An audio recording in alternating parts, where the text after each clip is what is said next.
All right, to everybody, welcome to the show. This is IEPPV's monthly meeting that we do where we have a guest come on and talk about something specific, a specific topic or something.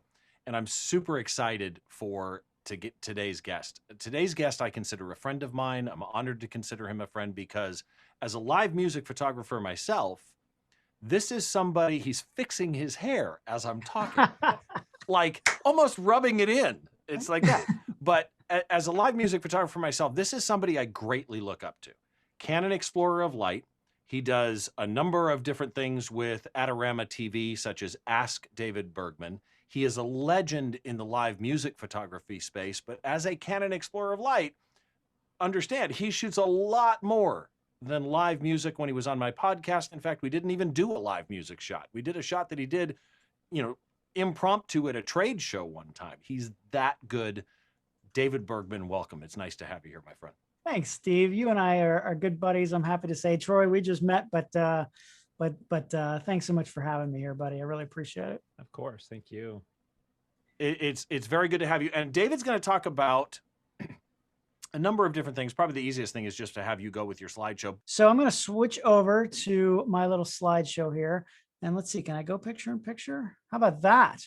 So let me put myself down at the bottom there. So yeah, what do we think? Top or bottom? We'll go top for now. So yes. So here's the thing. I've been doing this a very long time, and I've been a professional photographer for 30 years now, which seems insane to me because I started when I was 5. So, that's really a good thing at 35 years old now that I'm still doing it. But I've worked in newspapers for the first, my career's kind of divided up in 3 parts so far, obviously loosely, but the first 10 years I was a staff photographer at a newspaper. I worked at the Miami Herald. I was born and raised in Miami, Florida. I worked at the Miami Herald. And then for about 10 years, and this was in the 90s, and then the aughts, the 2000s, I moved to New York City, and my biggest client was Sports Illustrated. So even when I was at the Herald, I shot a lot of sports. So I really enjoyed that. And then I became a pretty regular contributing photographer for SI. So I have a lot of experience doing, Super Bowls and Olympics and World Series and all that kind of stuff. And then in addition to the news from the newspaper days, and then really in the 2010s, I've concentrated more. My first love was always music, like Steve. And I was actually a musician. Actually, funny side story. I had to do a portrait once of, the jazz trumpet player. I'm blanking on his name right now, but legendary Latin jazz Miles trumpet Davis? Player. No, Arturo Sandoval, but close. So I had to do a portrait of him a million years ago when I was at the Herald. And I remember having a conversation with him because I actually went to the Berklee College of Music, and before I switched over to photography, and we were standing around waiting for the writer, and we had already done the pictures. And I mentioned to him, I said, oh, by the way, I used to be a musician. Well, he stops me. He goes, no. Always a musician. I was like, oh no. I was like, you're right. Like totally. Once you're a musician, you're always a musician, kind of like being a photographer, I guess. But so I have to stop myself from saying that I used to be a musician, but I did attend the Berklee College of Music. I was going to be a music producer. And then, so my first love was always music. And when I was at the Herald, even, I started to kind of work with some musicians and really start to, push that kind of work. And my first tour actually was in 1996 with Gloria, Estefan, that a piece I had pitched to the Miami Herald, and they went for it. And I spent some time on the road with Gloria on the tour bus with her husband and her kids. And actually, she just posted recently one of my photos from that period of time, and she credited me and thanked me. And it was like, she's just the sweetest. And it really was an amazing entryway for me into touring, because when I started doing that, I just fell in love with it. Being on a tour bus, going from city to city, having all access, having the ability to go wherever I want to on a show. Once you've done that regularly, you can't just go and sit in the audience. And even if you have good seats, it's like, what do you mean I can't go backstage or stand on stage and take pictures? What? So after that time with Sports Illustrated, I really was doing more touring work. And so, yes, I the last 10 years intensely, I mean, I had toured on and off throughout the aughts. I love saying that. But the last 10 years have been really, really mostly on tour. My biggest client was Bon Jovi. I spent a good 8-9 years on a private jet with them, traveling literally around the world on a private jet, which is pretty much as cool as it sounds. And then the last couple of years, obviously pre-pandemic, and then we're just starting up this weekend. I'm so excited. I've been out with Luke Combs, who's a big time country artist.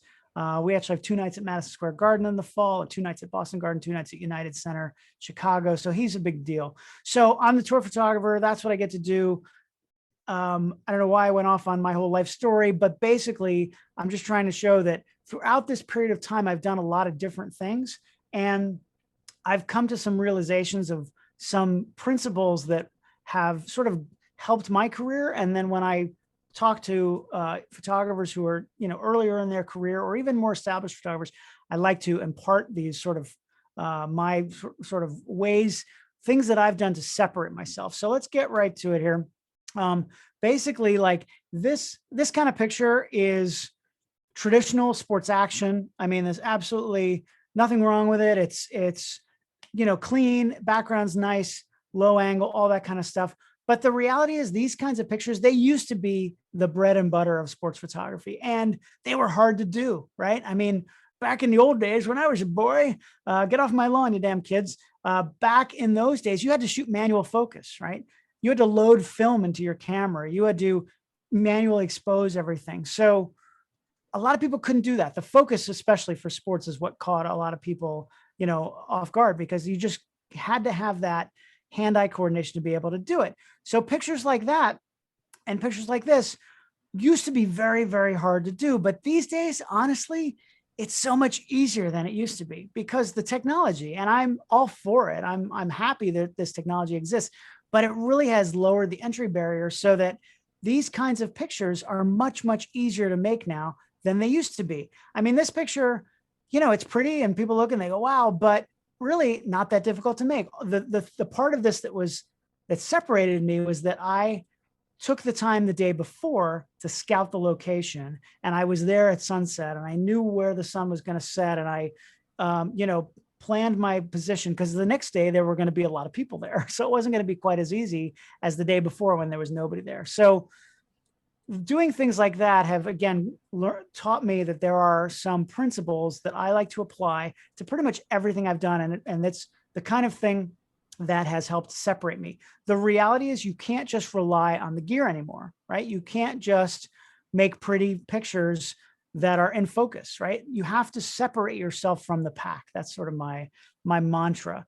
And so let's get right into it. I've got 5 things that actually will do that to separate yourself. And this is the first one. If you see a group of photographers together, what do? Go somewhere else, right? This is tenet number 1, pillar number 1 of separating yourself, physically separating yourself from everybody else. So for example, this is a game that I was at shooting for Sports Illustrated. It was the Michigan-Ohio State game, and I was in the overhead position. Now, Sports Illustrated, for a big game like this, they'll probably have 2 or 3 photographers on the field. I was the young kid. This was in like early 2000, probably 2003 or 4, something like that. And I was the young kid at the magazine. So they gave me the crappy position, quote unquote, right? Which is it's the cover your butt position. It's the high angle. So during the game, you can pretty much see everything that's going on. You're not going to miss any plays. Are the pictures going to be as good from up there? No, absolutely not. In most cases, they're not. However, at the end of the game, when they pick the star quarterback, Craig Krenzel, up on their teammates' shoulders and they carry him off the field, I was in the best position to do it. If you weren't right there, right next to him with a wide angle lens, there was no picture. So I was able to make that picture. He was only up on those shoulders for 3 seconds. I mean, it really wasn't that long, but I got it. It's sharp, it's clean, and it ran in the magazine across 2 pages, and it's run multiple times. So pictures like that. In this case, I didn't really make that decision. It was made for me, but that is one of the things that kind of taught me, okay, being physically somewhere different. I don't know if I actually don't remember if there were any other photographers up there, certainly not for Sports Illustrated. I've never seen another frame of this from that game. So, so that tells me something. This was the Notre Dame Penn State game. And I was on the field. I was there by myself for Sports Illustrated. I'm on the field shooting this game, and they make an announcement. Now, normally at a Penn State game, at many Penn State home games, they do what they call a whiteout, where they have the students section, all the students all wear white. And so there's like a swath of white in the stadium, and it's pretty cool, but it's just one little section of the stadium. This game, they actually made an announcement, and I was paying attention. They made an announcement over the PA, like in the early second quarter, ladies and gentlemen, this is the first ever White House at Beaver Stadium in Penn State. And they had, I guess, on radio and online or whatever, had told people all week long, everybody coming to the game should wear white. It's a big game. Notre Dame's coming to town. And it was the first time they've ever done it. I mean, Penn State's been playing football here forever. So I thought to myself, all right, I could see it from the field, but yeah, it just didn't look that impressive. So I thought, you know what, this is probably a decent picture from the top. I was trying to think, what can I do that's different, right? So I gave up my primo sideline spot, which again, I'm the only one there for Sports Illustrated. So this was kind of ballsy to give up that spot for a period of time. I went out into the concourse. I had to run up that stupid spiral, ramp thing that they have at the stadiums. And I, got to the top and like, couldn't breathe by the time I got to the top. Of course, then once I was up there, I saw there was an elevator right off to the side that somehow I had missed when I was down at the bottom. But now I'm at the top. I caught my breath. And at that point, this picture, it's not that hard to make. There's nothing technologically amazing that I'm doing here to make this picture. It's just a wide angle lens. I waited a little bit for the sun to set. So there was a little bit of color in the sky. There's not much, but there was just a little bit. I went to the right corner so that I would have some of that. And I snapped a picture, and that was it. And then I took the elevator back down. And then I shot the rest of the game. Can I interrupt you, David? Yeah, go. I just have a simple question, because you just said I went to the right corner. When you were down on the field, did you already know what corner you wanted to be in to get the light, to get the scoreboard, to get the press box? I mean, I don't remember specifically on this day. I'd like to think so, that is the proper way to think about it. However, I like to think that, all right, I know where I want to be, but you also have to be prepared for whatever is there, right? So sometimes you get up there and it doesn't quite look like you thought it would look from the ground. So I don't remember specifically, but I'm sure I probably went out at least the side where I knew I'd get some color in the sky, right? So, but I don't remember specifically. I'd like to say that I was smart enough to do that. But the reality is I've done this many times, even at concerts. I've done this many times where I go up high and you think you know what it's going to look like. You get up there and you go, nah, there's a thing over there that I don't like that's just messing up the picture. So I've walked concourses at arenas and stadiums many, many, many, many times. And then you just poke your head out and, you walk into the aisleway. Oh, does this look good? Nah, it's not quite there yet. And you keep going around until you find the right spot, and that's, this isn't one of my 5 things, but it should be. Persistence has been a big thing in my career. My personality, I don't know if you just have to have that as part of your personality or you learn it. I probably wasn't that persistent when I was younger, but I've learned that, just not giving up and keeping at it. There's a fine line between being persistent and being obnoxious. And I know I push that line sometimes.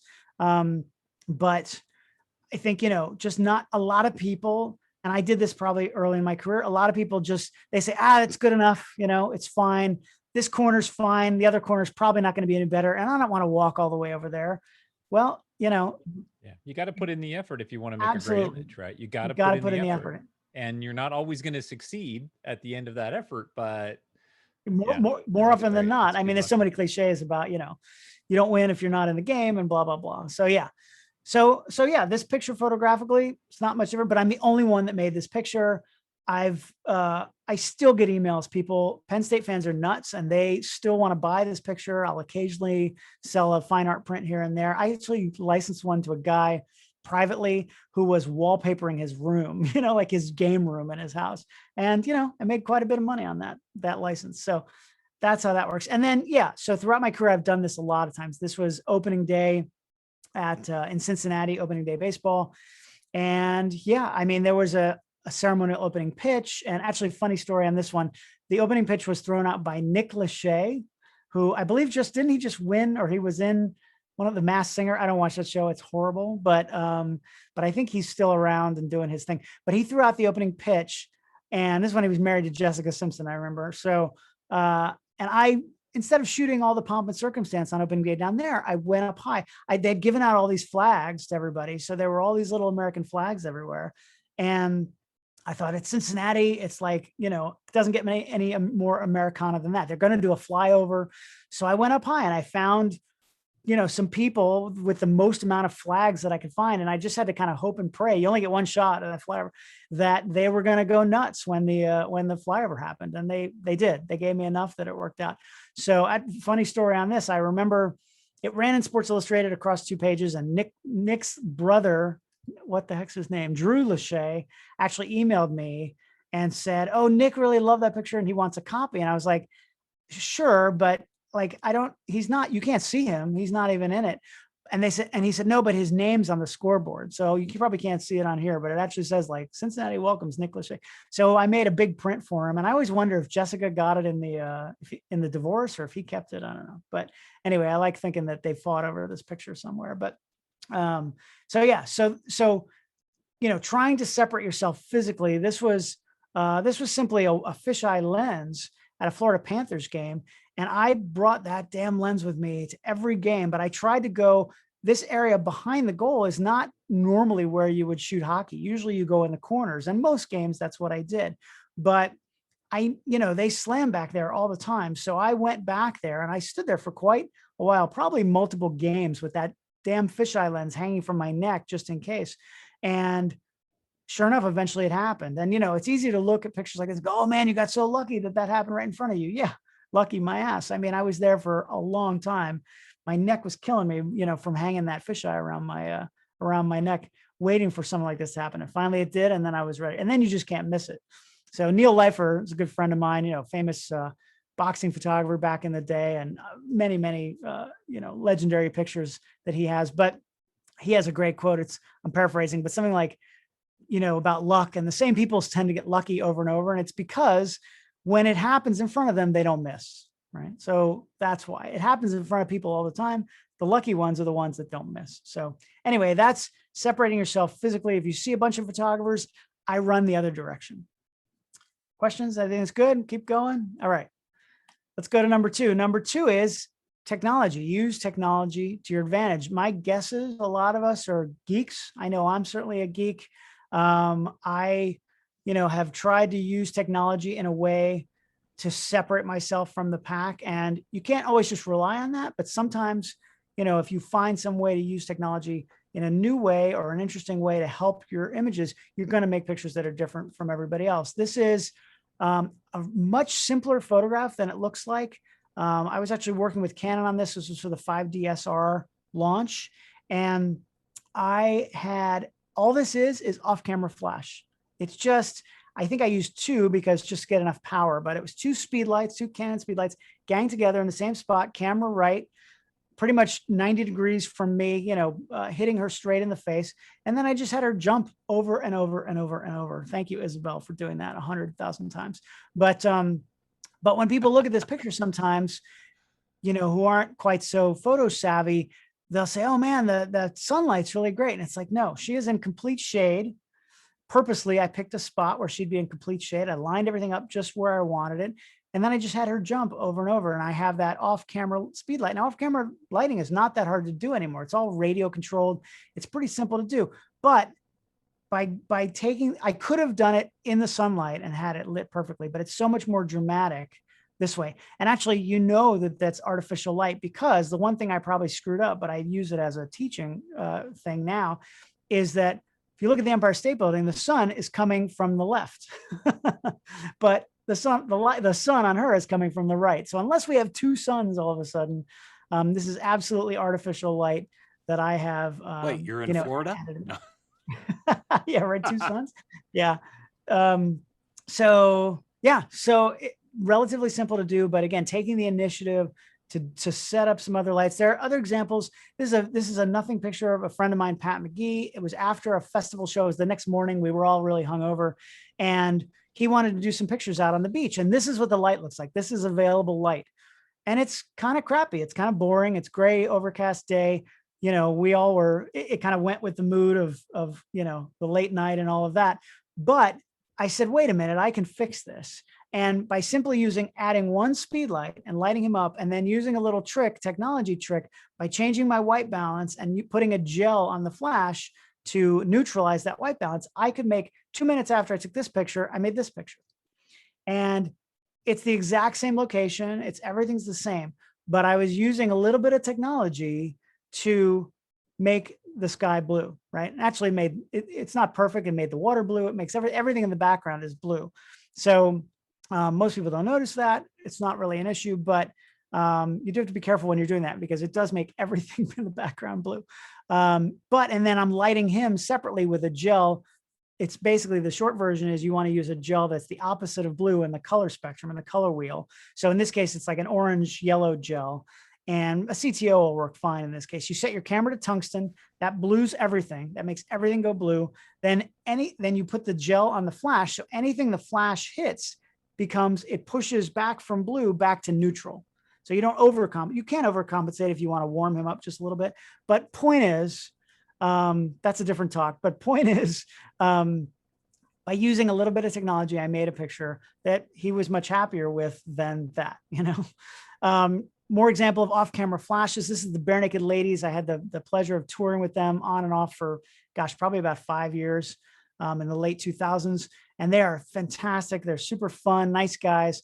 And after a very short period of time, they knew that I knew what I was doing and they trusted me and I could do anything I wanted to. This was actually on a cruise ship. They did 4 years in a row. They did this rock cruise that was the Barenaked Ladies. They called it Ships and Dip, which was a fantastic name. And I only did the first 3 because the 4th year I was out on another tour. But this was one of those shows, and it's indoor, obviously, theater. And what I did was all of the lighting on the stage is just the light that was on the stage. I would never use flashes or anything like that to light the stage because you don't want to flash in their face. However, the crowd is completely being lit by my flashes, my off-camera flashes. Again, sounds complicated, really not that hard to do. 2 speed lights in the crowd. There's one all the way in the back right that you can see in the frame. That's probably the blue one. It gets a little magenta in this picture. There's one in the back left that's just cut out of the frame. And that is a red gel. And those blue and red gels mix together and make, because they're from different directions, some parts are blue, some parts are red, some parts are sort of magenta. And it just makes an interesting photograph because you can see the crowd. Without those flashes, the crowd is pitch black. You literally, every other frame, you can't see it. And nobody else can see that flash but me, but my camera, actually. So it feels kind of like, I don't know, feels kind of fun that I'm doing something that nobody else can do or has access to or whatever, but nobody notices. It's a loud rock show. They don't care about a flash. It's just the people sitting right near that flash maybe that would see it, and it's pointing away from them anyway, so they wouldn't notice. And I had it taped up and clamped and cabled and everything so nobody could steal it. And Barenaked Ladies fans are super nice anyway, so I wasn't really concerned about somebody grabbing it. They wouldn't get very far. They wouldn't get off the ship, so we'd be able to find them. But anyway, perfect example. This is what it looks like from the other side, so you can get a better idea of exactly what I did. Seeing, the stage and then those 2 lights. Very, very simple, very easy to do. Another technology thing is the NFL draft. The Sports Illustrated sent me multiple years in a row to cover the NFL draft. Easily the most boring event to cover as a photographer that you will ever see. The player comes out, the players wait backstage until their name's called, which seems like it takes forever. And then they come out, they shake hands with the commissioner, they hold up the jersey and they walk off stage. And that's it, right? You get a picture of the handshake and the jersey. And that's really it. I get that it's important for historical purposes. I was happy to be there. I was happy to be working for Sports Illustrated, but it's a boring picture. And then they pen everybody. They put all the photographers into a area, a photo well, a photo pen, as it may be. So everybody's in the same spot. This is like a 70 to 200. Everybody gets this picture. But if you're learning a little bit about me, if you don't know this about me already, I can't just do what everybody else is doing. So I won't accept that. So days before, I was working the NFL guys. Now it helps that I work for Sports Illustrated, but still, initially they were like, no. I said, you got to let me do something else. Let me put up some remote cameras. Now, remote cameras are a thing that we use in sports action a lot. They serve 2 purposes. One is to put yourself in another position that you can't normally stand, like over the backboard on a basketball game. Obviously, you can't be up there.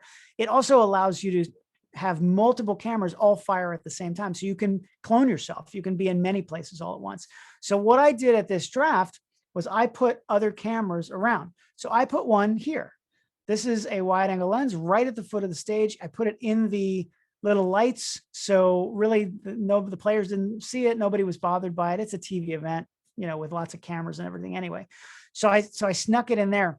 But then the other one that I was really happy about was this was the first time anybody had ever done this. You probably can't see it on a small screen, but right by their feet down at the bottom, I put another camera down there right on the ground. Now I had to work with them on this to get it in that position. Obviously they didn't want it, a big black camera sitting there right in the middle of the stage.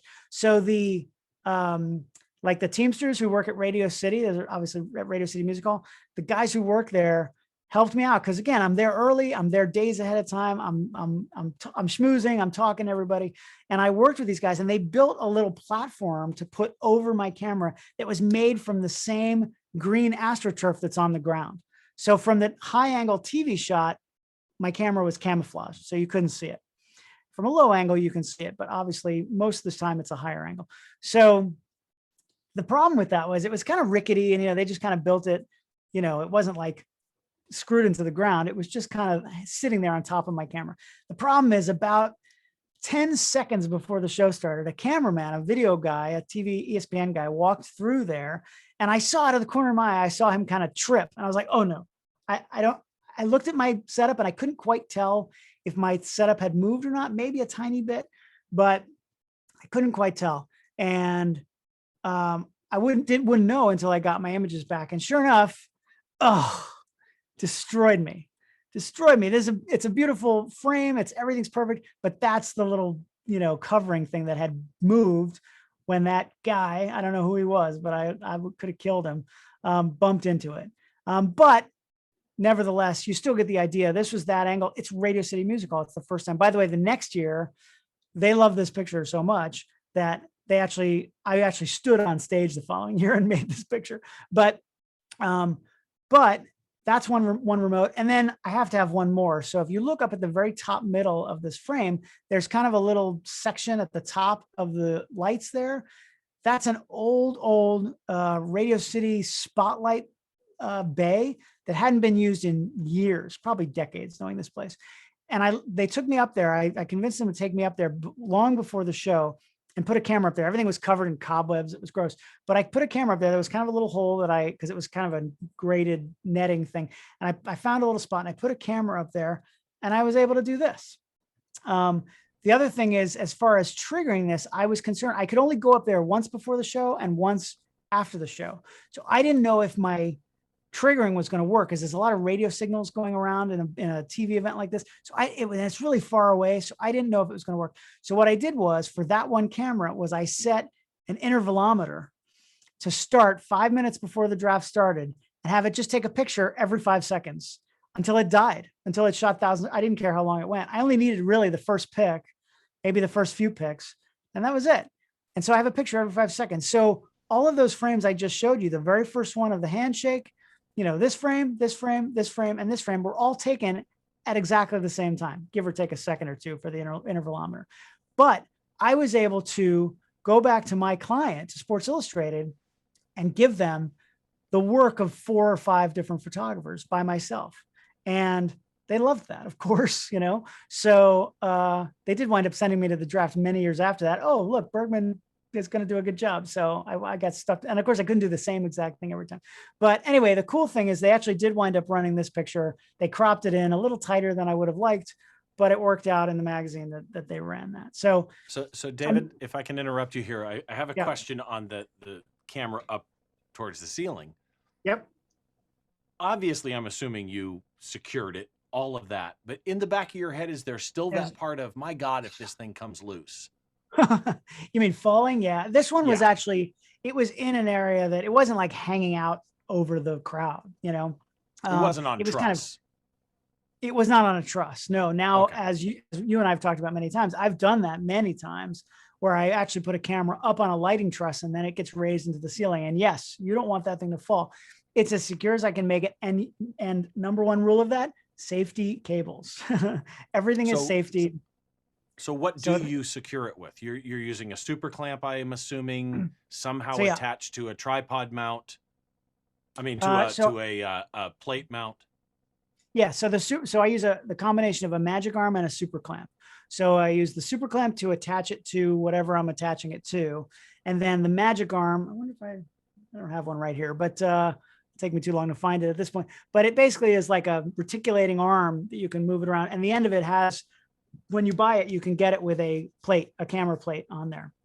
And so you hook the camera on one end, the other end has the super clamp on it, and you can basically put it anywhere you want at any angle you want, and then tighten it down. It's got a ratcheting lever, and then it stays. It's locked in place. But that's still basically a monopod Arca Swiss plate mount that you're hoping stays tight. So how do you secure the camera in a way that if that Arca Swiss screw down came loose? Right. And it will at some point.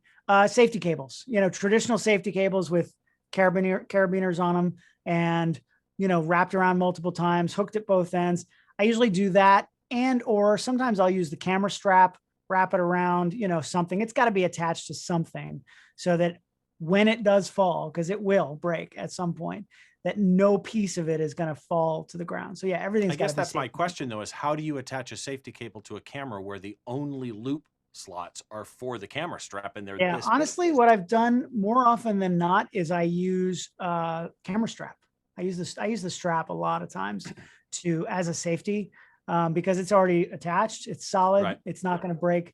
It's just a fallback anyway. And then that gets wrapped around. I use one of the old donkey 1-inch straps where it's got a clip, so it just opens up really fast, and you can wrap it around and then connect it.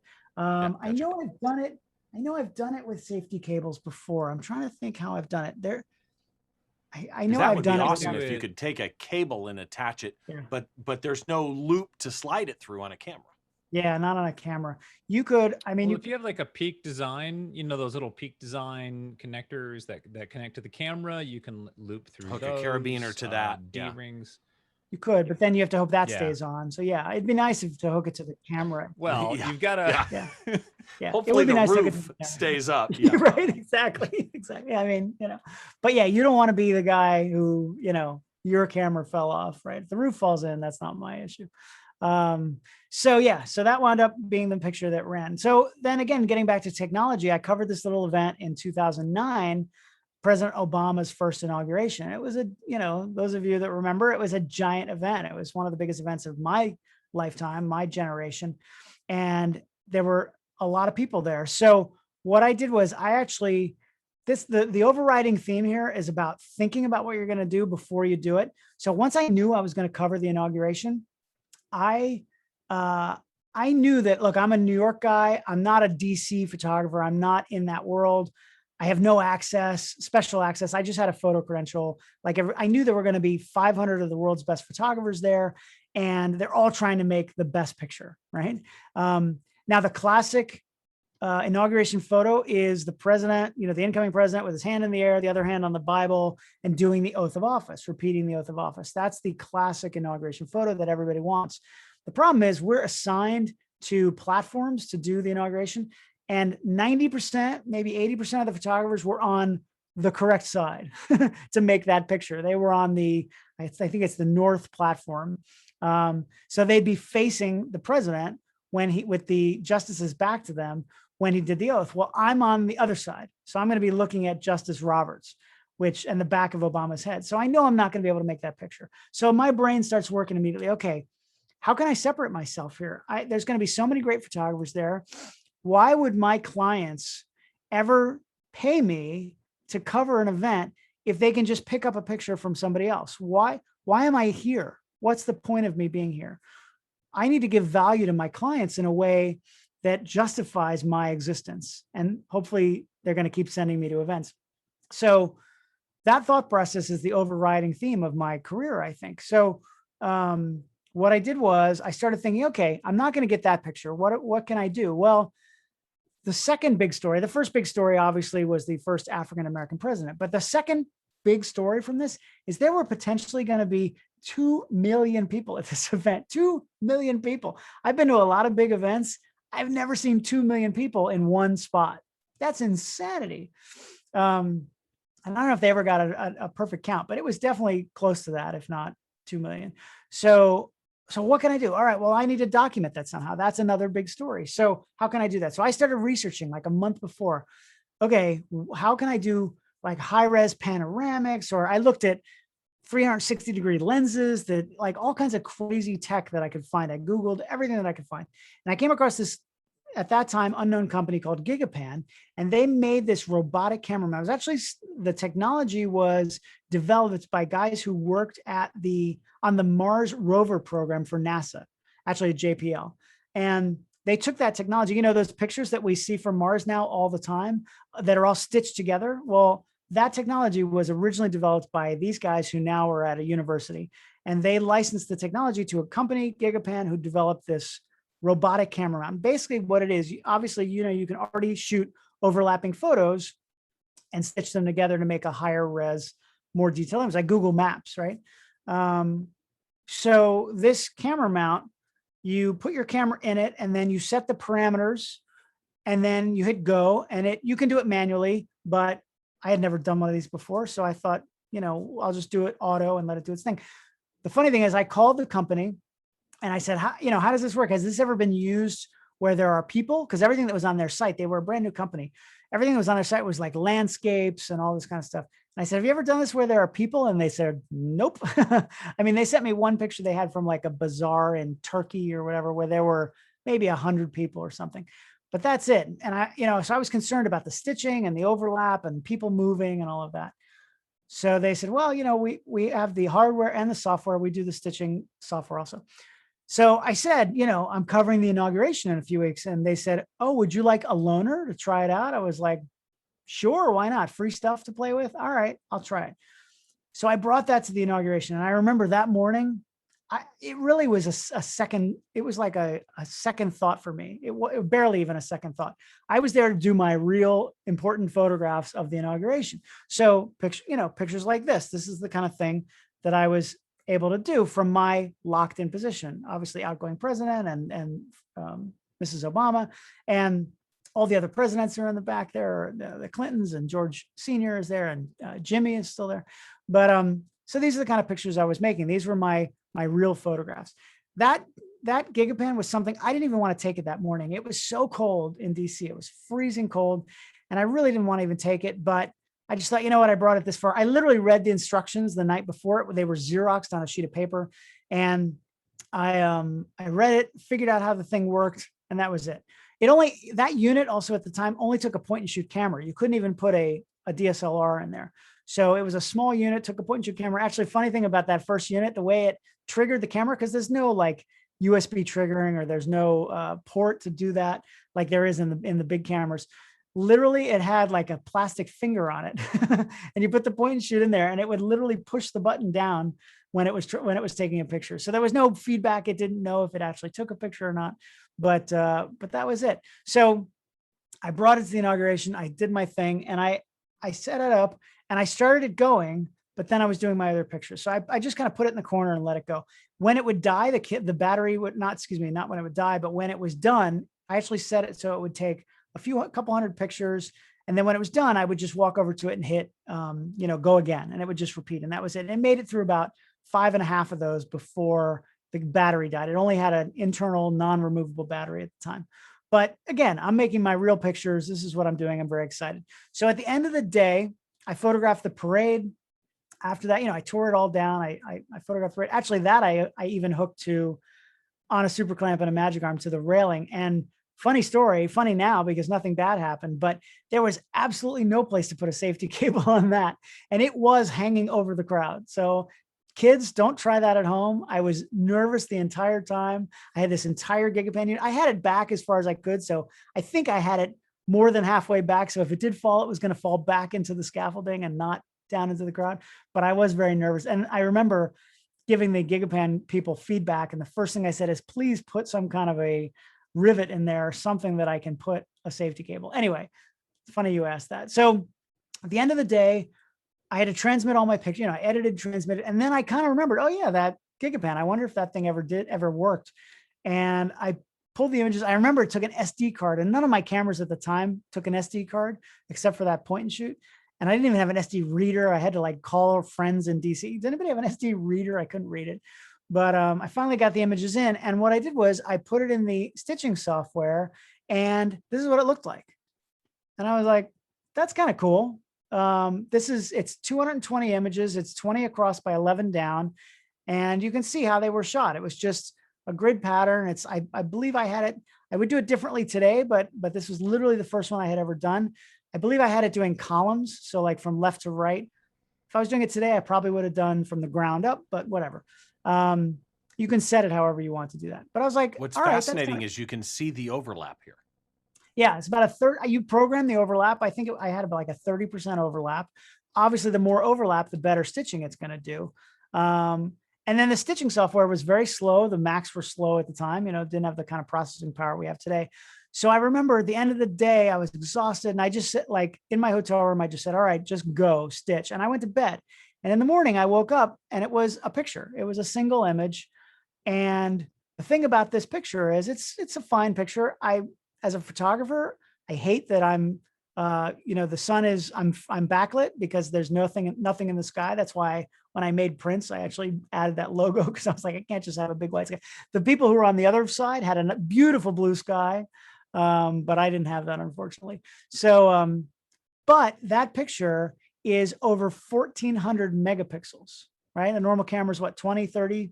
The biggest ones are 50, 100 megapixels. It's 1,400 megapixels in one image. So it is kind of like Google Maps, where the president is standing, so it's the Capitol, and then a crowd of people, and then another crowd of people. He's kind of in the front of that second crowd, and that's how close you can go. And this is, full res, right? Like, so it's what it turned into. I literally put it on my Facebook, was kind of new. I put it on my blog. This was 2009. I put it on my blog, and I just did one Facebook post and said, hey, check this thing out. I think this thing I did at the inauguration, let me know what you think. And it went crazy viral. And the reason is because you can zoom throughout the crowd the way it's like I said, like Google Maps, where you can move around and then it pops into focus as you zoom in. And anybody was at this event. And it captured people's imagination. And that's Denzel Washington and P. Diddy, or whatever his name is now. And, every celebrity was in the crowd. That's Yo-Yo Ma, who performed at the beginning. The funny thing is he's actually taking a picture with his iPhone. This was first gen iPhone. And he's taking a picture with his phone, which I always thought was funny. Such a great classical, cellist who did that. So I have that technology.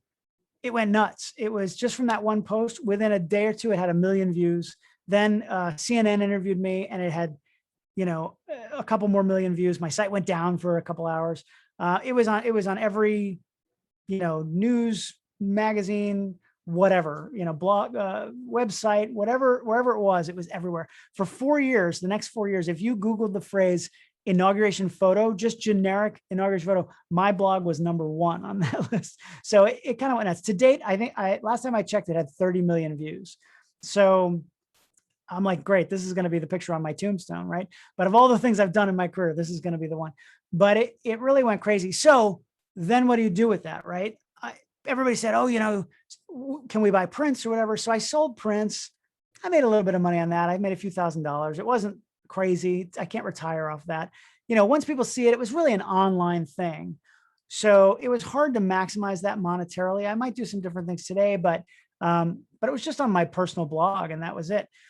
But what happened was, what the nice thing about it that I didn't necessarily expect, because I had used the technology, let's get back to my original separating yourself. I had used the technology in a way that nobody else had.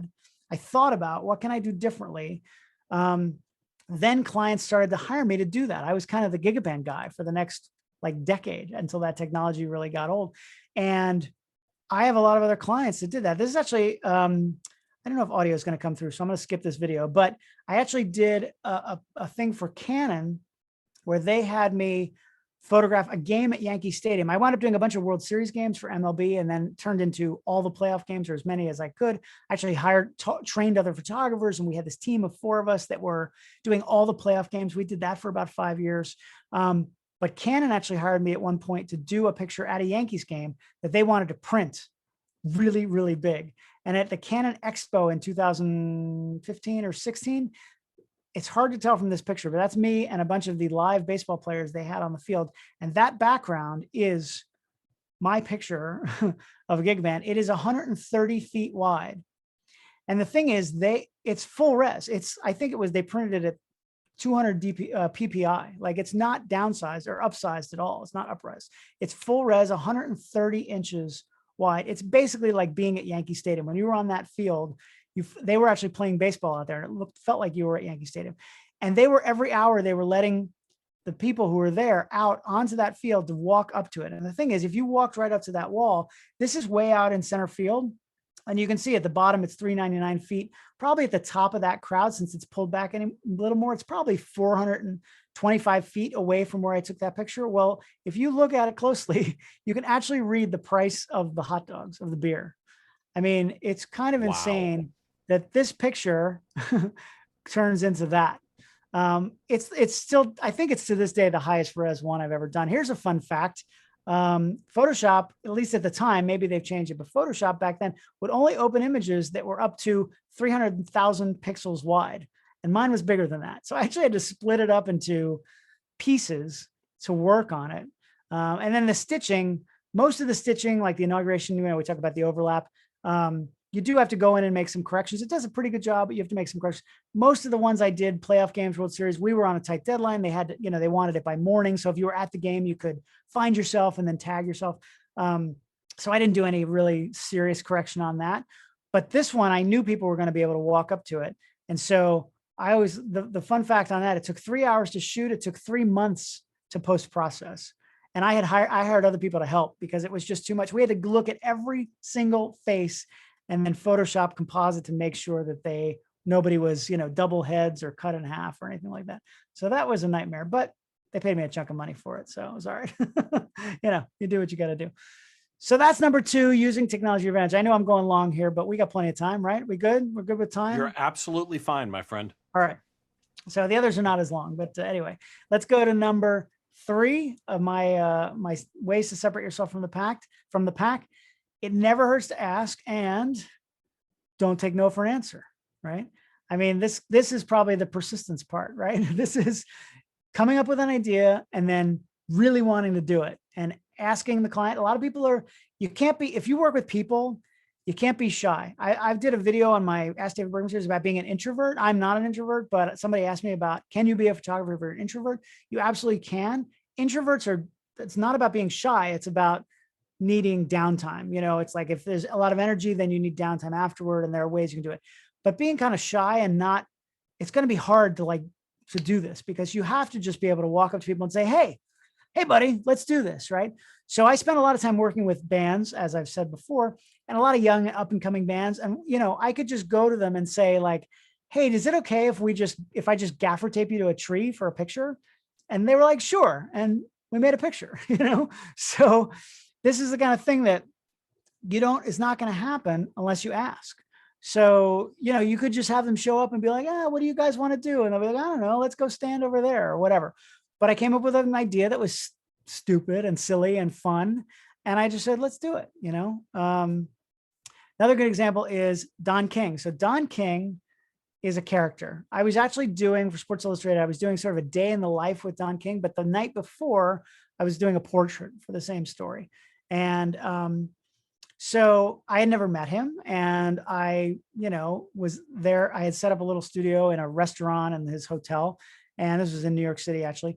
And what I did was you try to get to know people. I like to think photographers are sometimes like amateur psychologists, because you have to read people very quickly and see how far you can push them, and what's going to make them comfortable and what's going to make things really uncomfortable. You don't want to do that. So with Don King, here's the thing. He's got his face. He's got his look. He's got his style. He's perfected this over generations, over decades.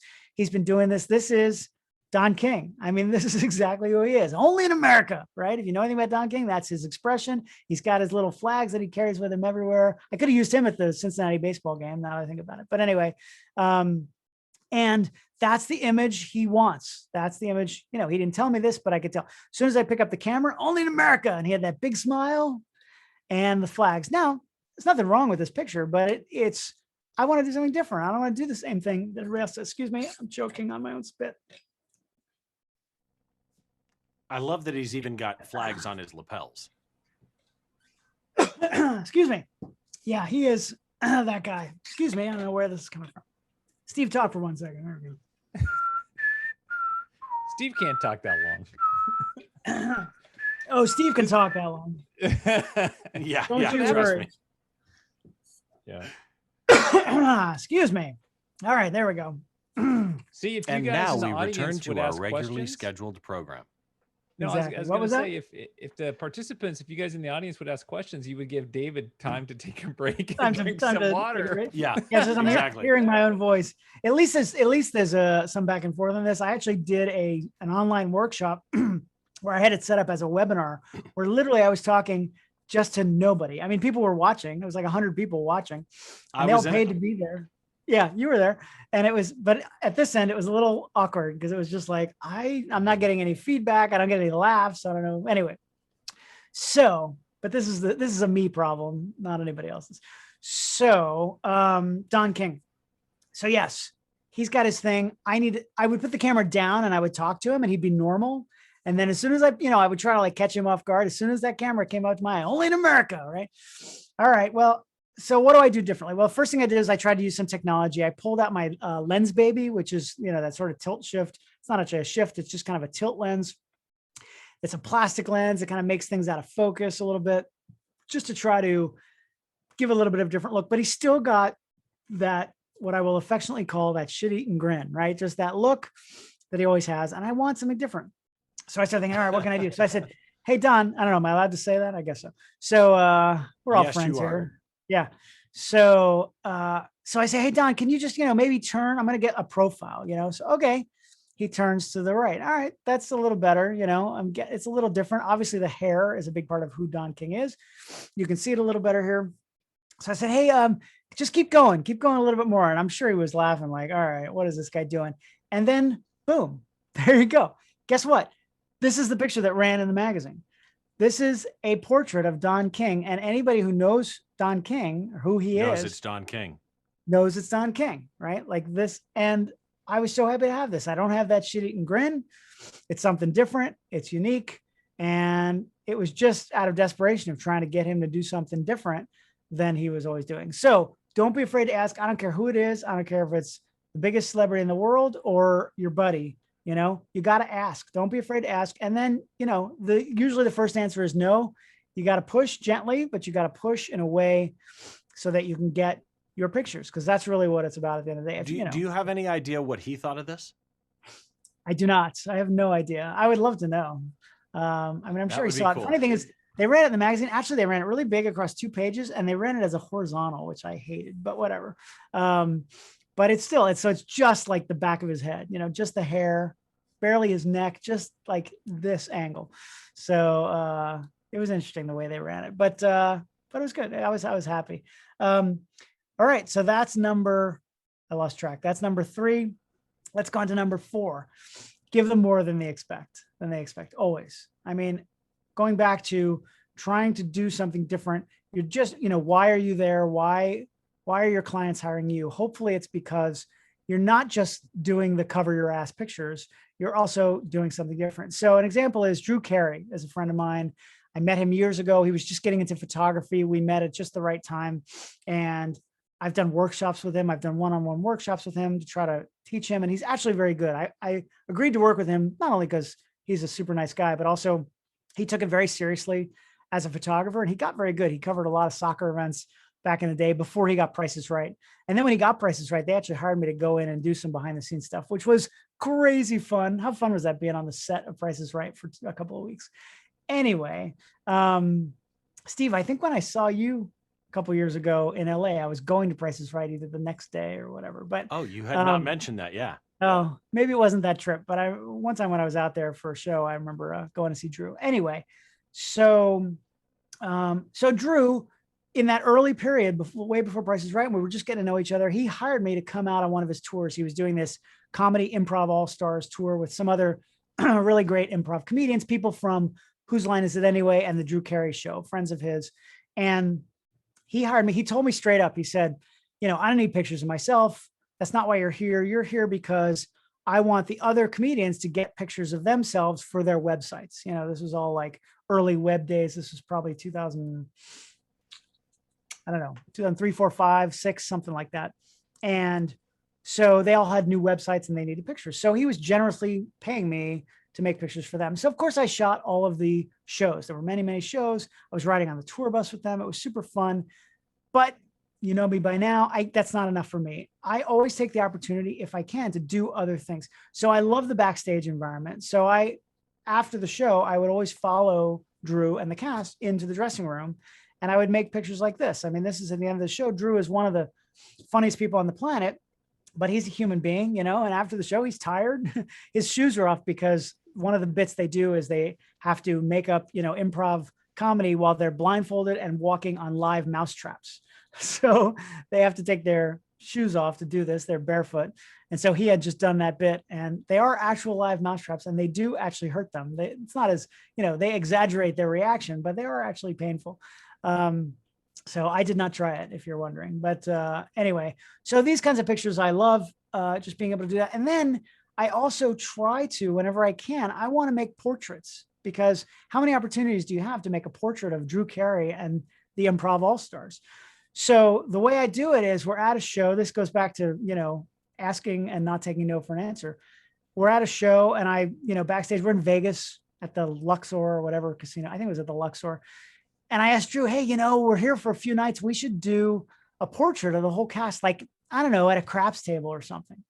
And he loves to gamble. So he's like, yeah, that'd be great. He's like, as long as it's all right with the casino, it's all right with me.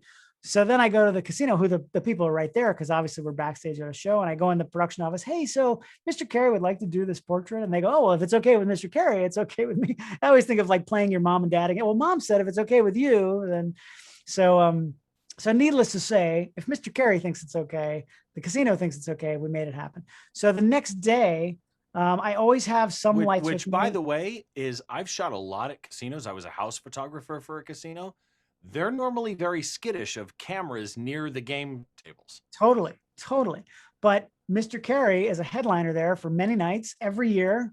And, if Mr. Carey wants to do it, they'll do it. Now, of course, I'm going to be respectful. I'm going to do it. They actually had security there, so they cordoned off an area. The next day I showed up, and I didn't know they were going to do this. And they had marked off a whole area for us.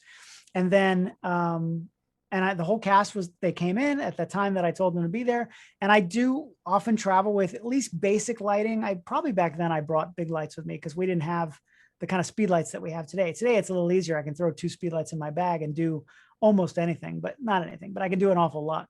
But then I probably had my Dyna lights and all the big power packs. And so I got the comedians together and we made pictures, and I have a whole series of images, but this is just one of them to give you an idea. Now, yes, they did at some point, I wanted to get the camera out over the felt, and they did very, sternly tell me not to touch the felt with my camera. So I did not actually put the camera down on the felt. I would have liked to have gotten it a little bit lower, but I was holding it out and hovering it over it was not easy to do with your arm fully outstretched, but with a heavy camera. But I was able to make a batch of pictures of this, and Drew did not ask me to do this. This was not part of my job, quote unquote, but sure enough, of course, he loved it. The cast loved it. By the way, I don't know if you can see who that is. It's Kathy Kinney, who was Mimi from Drew Carey Show. Jonathan Mangum, who's on Let's Make a Deal now with what's the host of Let's Make a Deal's name? Also from Whose Line? Also from Whose Line Is It Anyway? And I'm blanking on his name. Somebody will give it to me. Who else is in there? We've got Ryan Stiles. We've got Charles Eston from Nashville, who went on to big fame on the show Nashville. Greg Proops, who's one of the funniest men alive, really funny, nice guy. So I made this portrait of all of these cast members. And then, so they all loved it. And then the next year, somebody chimed in the chat, Wayne Brady. Yeah. Wayne Brady. Thank you very much. I don't know why I blanked on Wayne's name, but I've actually never worked with Wayne. He was already kind of a big star by the time they were doing those tours. So he wasn't out on that tour, but for some reason I've always missed Wayne. But anyway, and then the next year, Drew did that gig every year at the time. It was like a New Year's gig, or I can't remember if that one was New Year's or whatever, but he played Vegas a lot. I mean, he lives in LA, so he plays Vegas. His manager wanted a new poster for the show, and they licensed that photo, and they paid me for that license. So even though I don't think I would have probably not charged them for that because it was part of the other gig, but yeah, they paid me a license fee for that. So so not only was it good for me photographically, but financially as well. So that kind of thing, going above and beyond for your clients, giving them more than they expect. Another quick example, this was the end of the Panthers were in the Stanley Cup Finals in '96, I believe. All the other photographers, they lost. They lost it. They got swept out of there. John Van Beesbroek. And it went into triple overtime. So it was by far one of the craziest things ever to shoot. If you don't know how shooting hockey on film in triple overtime works in a potential Stanley Cup clinching game, basically what you do, this is on film, 36 frames. The thing is, you have to be judicious because you don't want to miss, I'm doing this like I'm holding a camera. You don't want to miss the shot. I'm at one end and another photographer's at another end, and then another photographer's up high because I was not the low man on the totem pole at the Herald. So I'm in a prime spot at one end, and this is irrelevant to what I'm talking about, but it's an interesting story. So they're down at your end trying to score, right? And it's literally triple overtime. It's sudden death. If the Avalanche score one shot in the goal, they win the cup, right? If the Panthers get one, we go to game 5. But it's the most intense thing I've ever experienced in my life. And so they're down at my end. You have to shoot. You have to get the picture of the shot being made and the shot going in. But then there's going to be a celebration. The Avalanche were coming in my direction. In the third overtime, they were coming in my. So you can't blow your whole roll of film just trying to get a shot, or because then you're screwed. So it's like you're trying to shoot, but you're trying not to shoot. Oh, digital these days makes it so much easier. You got thousands of frames. You can just shoot it. So what I would do is shoot. And then they would clear the puck and they would go down to the other end. I would rip out that roll of film and throw another roll in and just like throw it in a bag. That extra film, they're probably like 30 rolls of film. I don't even know if they ever got processed because who cares, right? They win, you get the picture, and then that's the only roll of film that matters. And then anything after that or the celebration on the ice or whatever. But those other rolls of film just get sent back to the office and somebody will deal with it. But I don't even know if I ever saw those. Anyway, point is, it was intense. It went 3 overtimes. All the other photographers, they filed their images like I did, and then they went home. I stayed. I hung around, and sure enough, like 2 hours, it was like 3 a.m. It was the middle of the night easily. And John Van Beesbroek walked out of the arena with one of his kids wearing one of his jerseys, which I thought was so cute. And the funny thing is that kid now is probably like 35 years old. But anyway, but the thing is, Beezer, we didn't know if he was going to come back the next season. Turns out he didn't. He either retired or he went to another team. I don't remember, but he wasn't coming back to the Panthers. And they wound up running this picture on the front page. I mean, it didn't make that night's paper because it was way too late. But the front page of the newspaper, they ran this picture. Years later, it's effectively him leaving the team. Him leaving the team, right? This was his last moment as a Florida Panther. And his kid's wearing his jersey. It's a sweet moment regardless. But this is his last moment in the arena. The parking lot is right through those doors. So, and then years later, Edwin Pope, who was a legendary columnist at the Miami Herald, wrote an article where he talked to 4, I can't remember who it was, but it was like 4 famous Miami athletes. And it was like Dan Marino, Van Beesbroek was one and whatever. And he asked him, what's your favorite photograph of yourself? And Beezer said it was this one, which I thought was super cool. I never knew that. Nice. But in the article, he said that. I was like, oh, that means a lot to me. But anyway, he was a good guy. I did a portrait of him a couple years earlier when he signed with the team, or he was already on the team. And he was just a super nice guy. So anyway, another quick example of going above and beyond. I've told this story many times. Sorry, some of you guys have probably heard all these stories before, but the Super Bowl in whatever year that was, Drew Brees and the Saints were in the Super Bowl. It was the year of Hurricane Katrina. They made it to the Super Bowl, and it was really a great feel-good story. And the short version of this story is just that I was assigned a position by Sports Illustrated. For SI, when you cover the Super Bowl, a normal game, you might have 2 or 3 photographers and you can roam up and down the sidelines. For the Super Bowl, they'll have 15, 16 photographers just for Sports Illustrated. So they assign us positions. Otherwise, we would all be right on top of each other because we all want to make the picture of the game. So they assign us spots. So I was assigned, not only do we have people on the sidelines, we also have people up high in those overhead spots, but we also, 4 of us are in the 4 corners in front row seats, which is really a nice place to watch the game. You're kind of a little bit above, you're right at the top of the wall. You're a little bit above the crowd, so you can pretty much see the whole field, but you're in one corner. You're sort of locked, and you're locked in that seat. It's nice because you can sit there, you can order drinks, it's kind of nice. So I'm in that spot. The game itself, horrible. You can't really do anything unless it comes to you, right? If a play doesn't come to you, there's nothing you can do. If it's down at the other end of the field, there are 8 more photographers who are going to have better angles of it than I am.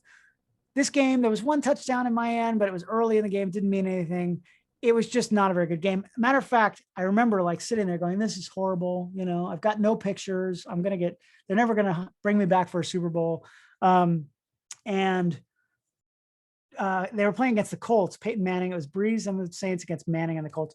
And I remember the Colts are down by, I think 5 or 6 by 1 touchdown, and they're driving with a few minutes left in the game, and they're coming my direction. And I'm like, this is what you do in this situation. You start to use your mind to just like affect things, right? You use your 6th sense to try to make things happen. We've all done it, right? And I'm saying, Peyton, throw the touchdown in my corner. You're coming this way. If he throws that touchdown pass in my corner, I'm going to have the best spot for it. It's going to be the cover of Sports Illustrated. It's going to be great. So Peyton must have heard me. He's coming my direction, right? Everything's looking like he's going to do it. He throws it my direction. I'm like, this is it. Like as it's happening in slow motion, right? This is what really goes through your head. I'm not kidding. It's going to happen. And then he throws the ball and it's caught. Interception. It's an interception. The Saints player catches it on like the 10-yard line. He runs 90 yards, 80 yards, the other direction, completely away from me. I'm dead in the water. Peyton tries to like make a dive on him, sort of a half-assed quarterback tackle on him. He gets pushed away and I got nothing. I can see the photographers at the other corner right across from me, 120 yards from me, celebrating like, yeah, man, that was great. Wasn't that great? I'm like, you gotta be kidding me. This is the worst day of my life. So then game's over. I want to kill myself. And that's it. So then they set up for the celebration. This is, by the way, after already having like, a half a dozen SI covers and shooting 10 Super Bowls and whatever. But it's just like it only matters what you're doing today, right? It doesn't matter about that stuff.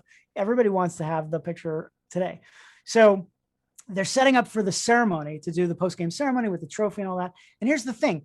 So I'm in like the back corner, right? They set it up on the 50-yard line, which is already pretty damn far away from me, even with a 600, which is what I was using. And it's on the 50, pushed all the way up towards the front sideline, where the TV cameras are. So it, again, couldn't be further from me. I'm behind it now. I got nothing. So there's a few other photographers in those seats. All the different media organizations have those seats. They buy them, by the way. They have to pay for those. But they all split because they're like, I'm going to go around to the front, right? Because, at that point, you can kind of walk through the concourse probably and scam your way, even though you're not supposed to, scam your way to the front. And that might be a decent picture. Well, I figure, look, SI, we have so many people there. We've got a lot of photographers who are doing exactly that. They're going to be right there. So I'm just going to stay where I am, and see what happens, right? I'm going to take the chance, the high risk, to do that. And I stayed there. And at the end of the ceremony all happened with everybody's back to me. At the end of the ceremony, the confetti's coming down and Breeze's kid came on stage and he was like, I don't know, a year old or something like that at the time, maybe 2 years old. His wife and his kid came on stage and the confetti's coming down and Drew picked up his kid and segue to, it turned out to be a cover. Wow. Who the hell knew this was going to be a cover? He turned around, he picked him up. The funny thing is, that the next day, so the game's on a Sunday. It was in my hometown. I was in Miami. And the next day I'm staying at my mom's house and the director of photography of Sports Illustrated actually emailed me and he said, and the email only said, welcome to the club. And I was like, I have no idea what he's talking about. So I wrote him back and I go, what do you, he says, you got the cover, a Super Bowl cover. And again, I had covers, but never a Super Bowl cover. I mean, there's only at that time, there only been like 40 something of those in ever, So I said, yeah, you screwed up. There's no way I have a cover. We were shooting digital back then already. So it was like, you messed up the cards. You guess this, we would ship cards during the game and they were picking up all the photography. I'm like, I'm sure you put somebody else. So you hadn't seen the shot? Not yet. With the first email back to him, I was like, this is a mistake. There's no way I have the cover. And then he emailed me a PDF and I was like, I'll be damned. Who knew, right? I mean, it was the worst Super Bowl for sure that I've ever had. And I got the cover. So that was kind of nice. But it was because the lesson here is I took the risk to stay there. I didn't go for what I thought was going to be what was obviously the easy shot. It's going to be a picture straight on, holding up the trophy. I've done that picture lots of times, but I took the chance to stay where I was and it paid off. Did I know that that's what was going to happen? Hell no. But that's the lesson there, is taking that chance. And so that, Alicia says, I think I wanted to die after the interception too. Oh yeah. I'm sorry if you're from Indy, but so question for you, David. You said that you didn't want to go to the other side of the stadium because Sports Illustrated had plenty of other photographers there. And so you knew they were going to get the shot. If you were like one of a few photographers, would you have gone over there? Yeah. I mean, look, if there were just two of us there, or if I was the only one there, yeah, I probably would. It depends on the client, right? I will say this about Sports Illustrated. Sports Illustrated was amazing you know what? Now that I think through it, I may not have, because Sports Illustrated is amazing in that they want the different picture. That's why I'm there. If it's an event like this, where all the wire services are there, the AP's there, Reuters is there, Getty is there, they're going to get that picture from somebody. Why do they need me to duplicate that same photograph? Why do they pay me to do that? They don't want stock photography. They want. No. Well, even if it's a great picture, they're getting that from other people. Now, if it was an event where I was the only one there, I have to make pictures, right? So I'm going to make the guaranteed photograph. Right. The best case scenario is you do both, right? You try, if it's something like that where you can cover your ass and get the pictures you need. I mean, there's so many great stories of portrait sessions from other photographers where, and I've done it too, as best I could, where you make the picture that the client wants, whatever your fashion magazine or sport, whoever it is, you make the picture that the client wants. And then if the subject will allow it, if you can talk your way into letting, them do it, into getting them to do what you want them to do, then after you've got the cover your ass pictures, then you do the pictures you really want to do. Right. And more often than not, well, I don't know the stats on this, but I would think sometimes the magazine gets those, or your client gets those other pictures and says, oh, that's not what we wanted you to do, but that's awesome. Right. I mean, that's a thinking photographer and a creative photographer will come up with something that's more useful to their client. That's how you separate yourself. That's how you keep getting hired, because you're doing something that's more useful to your client. So yeah, I mean, that's not a practical scenario at a Super Bowl where I would be the only one there. But, like I said, if it's something where I know there are other photographers there, I would probably have stayed away from them, because number one was, you see a group of photographers, go somewhere else. Right. Right. But yeah, it's kind of situational. It depends on the client, depends on the event. So, all right. So now quickly, what I'm going to just do is put those 5 things all together and show how they work in the real world. This was a book that I'm very proud of. I did with Bon Jovi. I actually did 3 coffee table books over 10 years. But this one is my favorite one. It's called Work. Such an honor to have done a coffee table book with one of the biggest rock bands in the world. If those of you watching who, think Bon Jovi, that hair band from the 80s, they are still massively huge. They play stadiums all around the world. Every show sells out, every arena show in the US, every stadium show around the world. It's quite insane. They play like Rock in Rio and there's 100,000 people there. So it was pretty awesome to spend so much time working with them. But those 5 pieces of separating yourself, I can find really good examples of all of them in pictures that were used in this book. So you see a group of photographers together, go somewhere else. I have nothing against red carpet photographers. They do good work and most of them are very nice people. But I don't want to be one of them. I have no interest in being behind that barricade. First of all, I don't like being locked into one spot. Second of all, everybody else is making the same pictures. So because I have the access with Bon Jovi, I rode there with John in his car, so I can go wherever I want to go. So I can photograph him and show all those photographers as part of the story. This is a storytelling image. This was a movie premiere. John was in a movie New Year's Eve, I think. I can't remember if it's New Year's Eve or New Year's Day. I think it was New Year's Eve, Gary Marshall movie. I even got to go on the set with him a little bit when they were filming it. It was awesome. but then for the premiere, I think it was at the Ziegfeld, he was I was able to do pictures like this. So, and then, I see something like this, and obviously this is sort of just a typical Bon Jovi show. I'm going to make those cover your ass pictures. I'm going to be down there making the pictures like everybody else, but I also want to make this picture. I want to make pictures from high up where it shows, like the Michigan Ohio State game or like the Cincinnati opening day. I want to show the environment. I want to show the density of the crowd.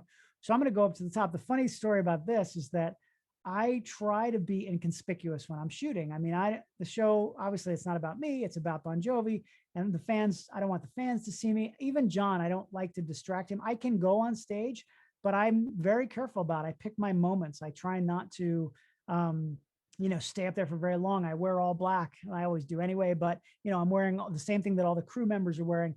And I'm tactful and I'm respectful and I know how to pop in and pop out. So a picture like this, I'm going to go up to the roof of the stadium. I go in and I talk to the stadium production people. Hey, I need to go up to the roof, blah, blah, blah. Okay, we'll get you a harness. Somebody will bring you up there during the show. So they bring me up and I think I'm being all slick. Like nobody's going to see me. I'm up here. Well, funny story. Somebody on the ground, actually John Bon Jovi's brother, who is his personal security guard. I don't know how, in a bigger version of this, you can see him, but he's actually standing sort of right back left of John. And he is at this particular moment, and I didn't know this when I picked this as my final image, he happens to be taking a picture of me with his phone because he thought it was, we're friends. So he thought it was funny that I'm up there. And again, just by sheer coincidence, the frame that I picked, he literally told me, because he doesn't want to pick up his phone and do that because he can't be distracting either. So he literally said he did this. He went click and put it back down. And just so happens I captured that moment. But anyway, the funny thing is, I think I'm being all inconspicuous. Nobody can see me. His out of focus early iPhone picture of it is this. And I was not very inconspicuous. Wow. But that was the exact same moment from the other side. And I'm like, nobody can see me. And of course, nobody's looking at me, right? But it's like pure white sky. And there's just this big black dressed, guy standing up there. But anyway, but I took the time to go up there and do that. Now, I guess getting back to your question about, would I have gone to this different position? A Bon Jovi show, I know they're going to play for 2.5 hours. I have the set list. So I don't have to be right in the photo pit in front of John with a 7200 the entire time, right? So I'm going to pick my moments. I know, like during this song, I'm fortunate that I know the set, well enough. Always things happen that you don't expect, but I sort of plan out my day. With Luke Combs, I sort of plan out, he plays for an hour and a half or an hour 45. I know that like the end of the show has a lot of energy. So I'm going to be back down in the pit then, but in the middle of the show, it's quieter. I'm going to go up to the upper deck and, I sort of plan out where I'm going to be. At some point during a show, I love to do this picture. I can't do it very often because this is not a remote. This is actually, I went up in the rafters, and shot straight down. To be able to show that. Yeah, the rafters are accessible. You just have to have the building allow you up there, which again, when you're Bon Jovi's photographer, you can sometimes you can usually talk your way up there. So, so this is just me looking straight down. Now, Steve, as you know, we've talked about this a lot with my remote cameras. Now I will often put one up in our lighting trusses, but Bon Jovi, actually, I couldn't do that with Bon Jovi because I traveled with the band, not with the crew. So we would roll in, we would fly in sometimes right before the show in another country, and we would just roll in a couple hours before the show, just enough time for the band to get warmed up and get dressed and then do the show. And then we were out. So I wouldn't be able to put a camera up early in the day or take it down. The truss was already flown. Oh, yeah, it's already up. And then I wouldn't be able to get it back down either. There were a couple times where I almost always would set up a drum riser remote. But there were some times where I had it in a position that was kind of not accessible during the show. Without me going up there and doing it, and I didn't want to do that. And a lot of times at these big stadium shows, we would do what's called a runner, where literally, I don't know if people realize this, but at the end of like a big stadium show where there's 80,000 people, and maybe you're out in the countryside and there's no, and we did a show at Slane Castle outside of Dublin, Ireland. No, it's not outside of Dublin, but it's in Ireland. And there's only one road and there's 80,000 or 60,000 people there. And so literally the band will say, thank you, good night. And the lights are still down. And we go off the back of the stage into waiting cars with a police escort and we're gone. We're on our way back to the airport before the lights even come up. So, because it's the only way you get out. If you don't do that, we're stuck there and the band doesn't want to be stuck there for hours.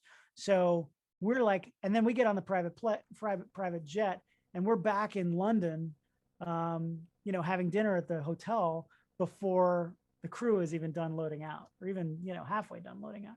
So I did have a couple of shows like that where I had for some reason chose to put a camera the way the stage was set up in a place where I couldn't get it. So, I mean, obviously I'm friends with all the crew. So I did have like one crew guy who I was like, can you grab that camera for me, please? And just put it somewhere safe and I'll get it from you tomorrow. You know, obviously I couldn't get those images, but I wasn't doing Wi-Fi. Wi-Fi actually doesn't work in that environment because there's too many radio signals, but it was fine. I could grab them the next day. So anyway, just a little sidebar there. But remote cameras, this is from a remote. This is the first time I set up a remote at a Bon Jovi concert. I had only been working with them 4 or 5 days at that point.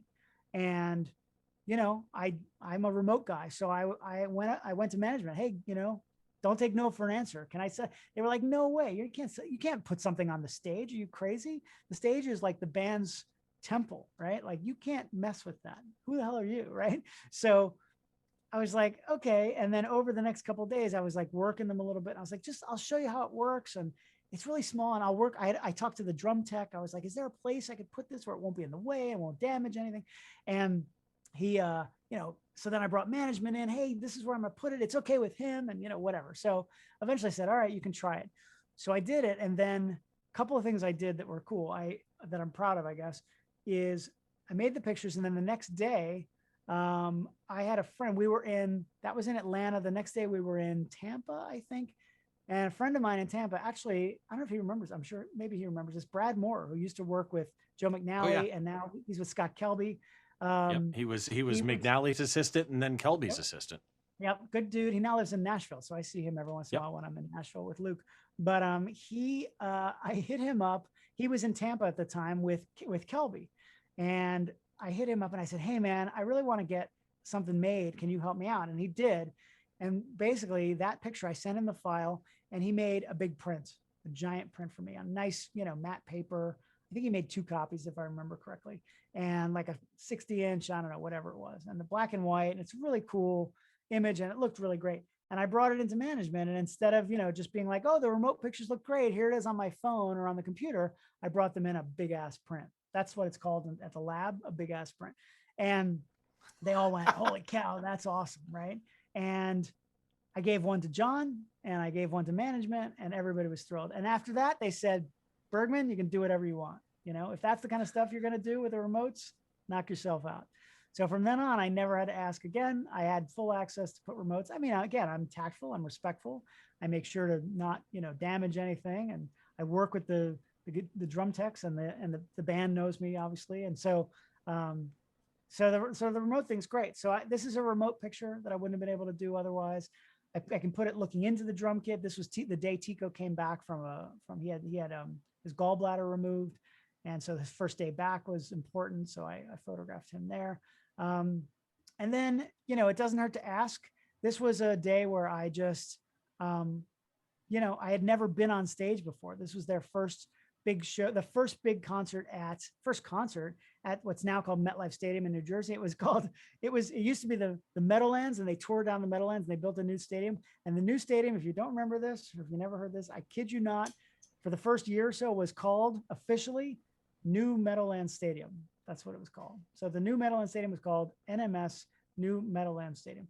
So, but that was the first concert at that show. And I, you know, asked about going on stage during the show. And, you know, I knew there was going to be pyro. And I even, again, one of these things, don't be afraid to ask this. I said, you know what, I really want to talk to the guy who designed the pyro, or somebody who knows the fireworks show, what it's going to do. So they said, oh yeah, the guy, they'll be here in like an hour, the guy who designed the show. Okay, that's cool.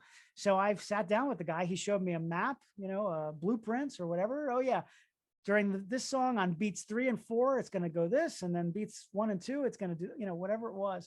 And so I knew exactly what was going to happen without seeing it.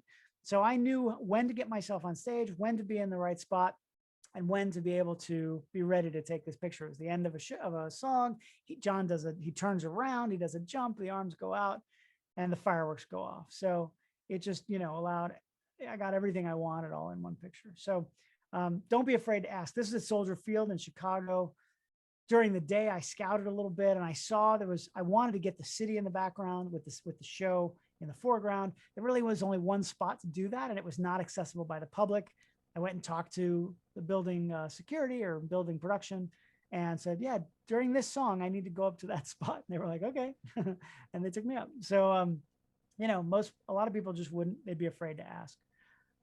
We're on a day off. We're in Sydney, Australia. We're on a boat, you know, a nice little yacht that they had chartered for the band for the day, just on a random day off. And it was near the end of a tour. So it was kind of a nice little end of tour gathering for everybody. And I got to go on that. And then John does this jump during a show that sort of has become a bit iconic. I'd like to think maybe because of my pictures a little bit, because nobody had ever really photographed it from the angle that I was doing it. So, so it's like almost like an Air Jordan kind of a thing. And so we're on the boat, and I just kind of jokingly was like, where I really wanted him to do it, but I was joking, hey, you know, it'd be awesome if you did the jump, you know, over the Sydney Opera House. He was like, yeah, I'll do it. I was like, and then I got nervous. I was like, no, man, don't. Like, it's wet. He's barefoot. I'm like, I don't want you to slip. You fall off the boat, hurt yourself. Like, this would be the worst thing ever. I would be the Bartman of Bon Jovi world. I don't know if anybody caught that reference, but I do not want to be that guy that injures John Bon Jovi because he was trying to show off for a picture. So, but he says, yeah, man, I'll do it. And he did 3 jumps, and this was the 3rd one. So, so it worked out really, really nicely. But I'm going to go through this story really quick because I know it is. I've been babbling for way too long. But another one of those where it's like not being afraid to ask. John injured himself during this show. It was nothing he did. This was in Helsinki, Finland, and he did something to his knee. Right, we couldn't tell at first, but during like literally, if you look at the videos of it was during "Love's the Only Rule" in Helsinki in 2011, I think. He was just singing and he kind of turned and he went, ow. And it was like, oh, that's not good. So not at this moment, but it happened to be raining during the show. And turns out he tore the meniscus in his left knee. Now, I don't know about you, but you know, I've never done that, but it sounds really painful. And if I did that, I would just lay down on the stage and been like, call an ambulance, show's over, everybody go home. John is a tough guy. He actually finished the whole show. He had another hour left. He couldn't put barely any weight on that leg. And he finished the entire show. He actually didn't even stop singing when it happened. I was recently looking up the video, and he didn't even stop singing, and he stayed on pitch and everything. It really was quite impressive. But you can tell he's in a lot of pain.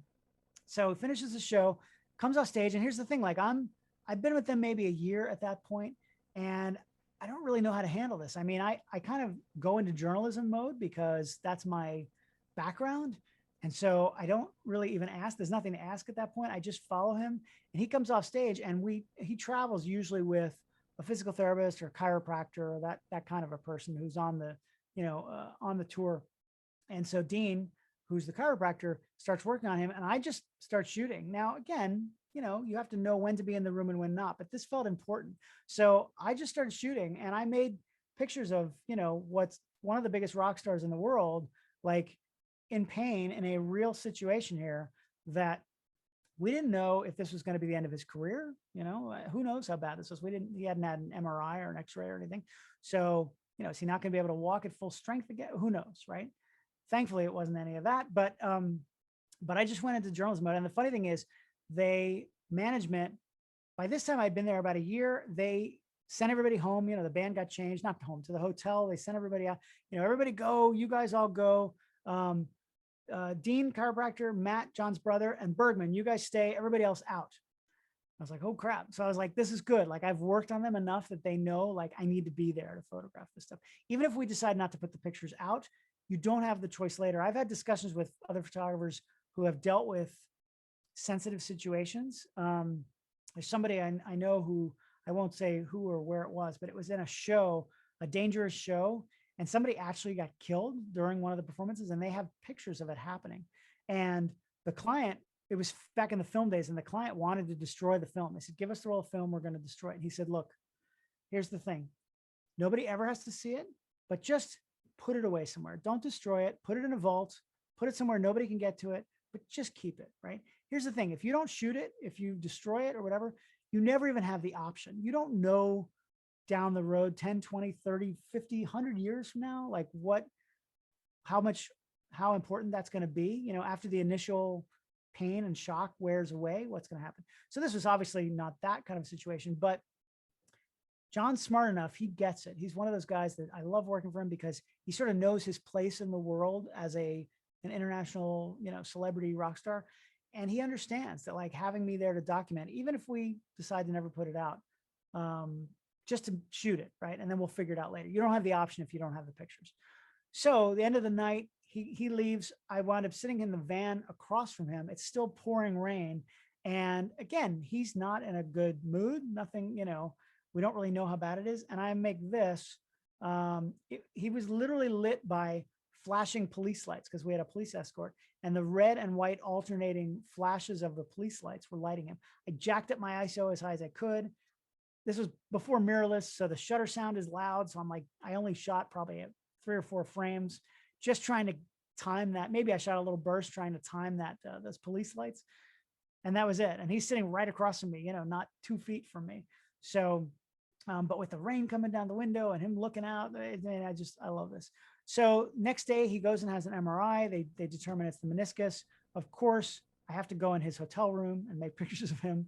Dean comes in and does some more rehab on him. He's obviously in a lot of pain. I shoot as much as I think is appropriate, and then I leave. Over the next couple of weeks, he has acupuncture. He knows by now that I have to come in and do this, right? So, so I photograph all this. So then the big discussion is about whether he's going to have surgery. We're in the middle of a European tour. We have 2 months in Europe. We're only like a third of the way in. If he has surgery, he's going to have to rehab, and they're going to have to cancel shows. And, who knows how long that'll take, or he can wait until we get back to the US.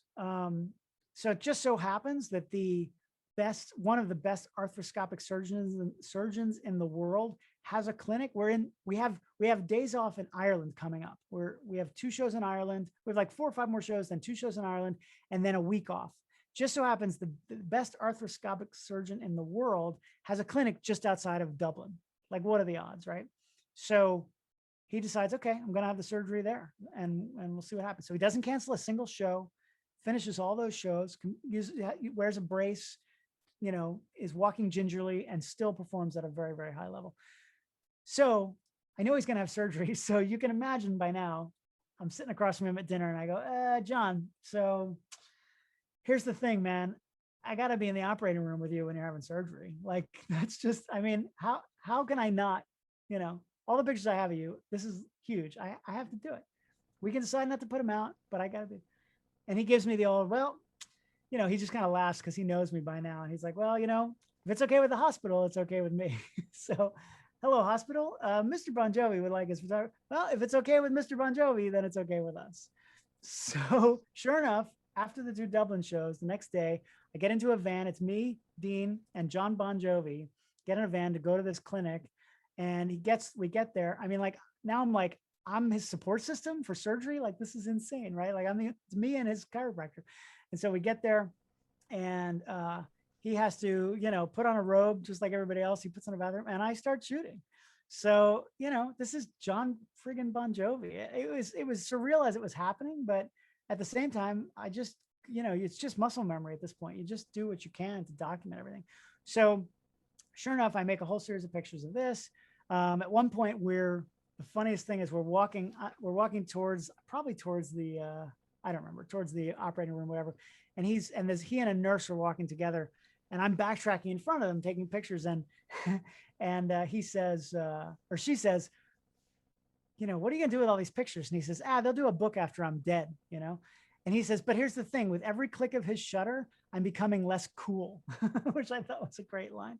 Because it's just him and he's got a stocking on his leg, the leg they're not supposed to operate on. He's got a stocking on. He's got Sharpie markings on the one they're supposed to operate on, the bathrobe and, the gown and the whole thing.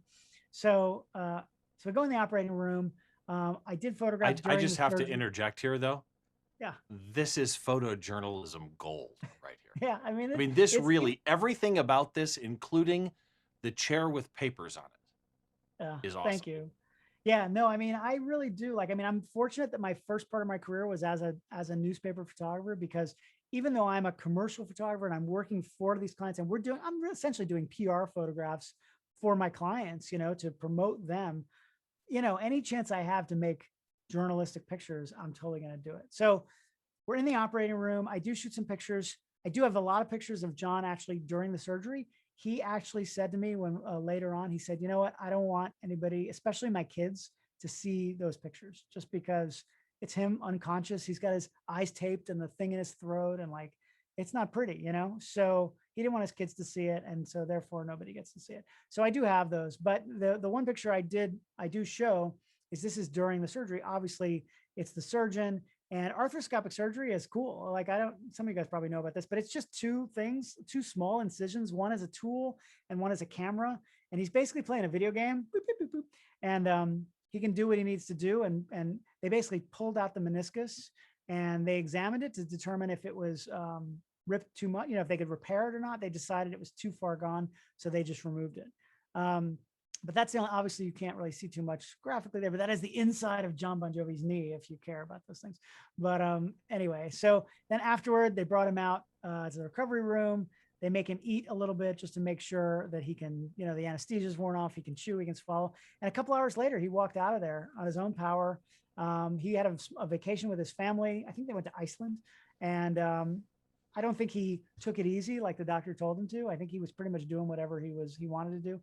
And then a week later, we had a show in Istanbul, Turkey, and he was up on stage and he wasn't quite jumping for a little while. He wasn't doing that John jump for a little while, but eventually he got back there and he was back to 100%. So it's, that to me was one of those. And then as far as how I'm showing those, because again, he figured after he was dead, when we were putting together that book, that workbook, the whole theme of that book is about the band's work ethic and, working through adversity and all of that. So I went to him. I had to ask him. I said, John, the knee story's got to be in the book. I mean, it sums it all up perfectly.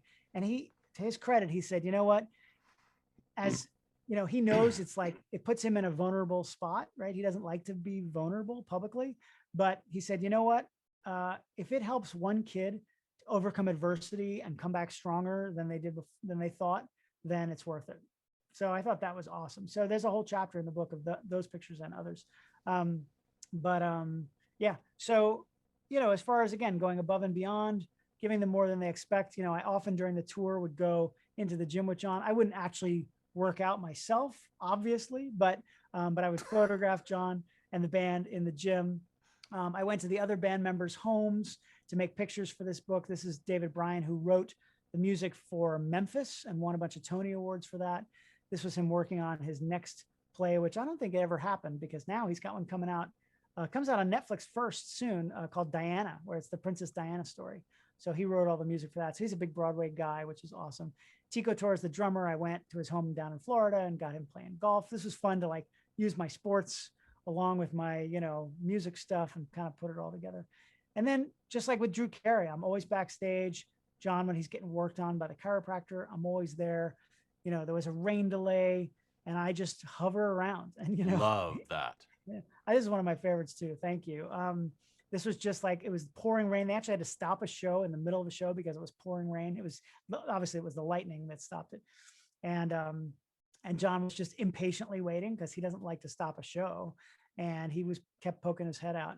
I debated a lot about this one in black and white or color, but I think I like it better in black and white. I'm always the first one in and the last one out. This was that stage on that tour. It was the front end of like a 69 Buick or a 59 Buick or something like that. But not only do you make this picture, you go to a different location to make this, but then you hang around afterward and you make this picture of the poor, sad stage at the end with all the garbage, just waiting to be driven home. And then, just pictures like this just at the end of the show. So I'm going to tell one more quick story. Just to kind of sum up this little talk that was going to be 45 minutes and it's an hour 45, but sorry, I'm a talker. Steve probably knows that, but one quick story that sort of sums up a lot of stuff and I think it's a good moral lesson.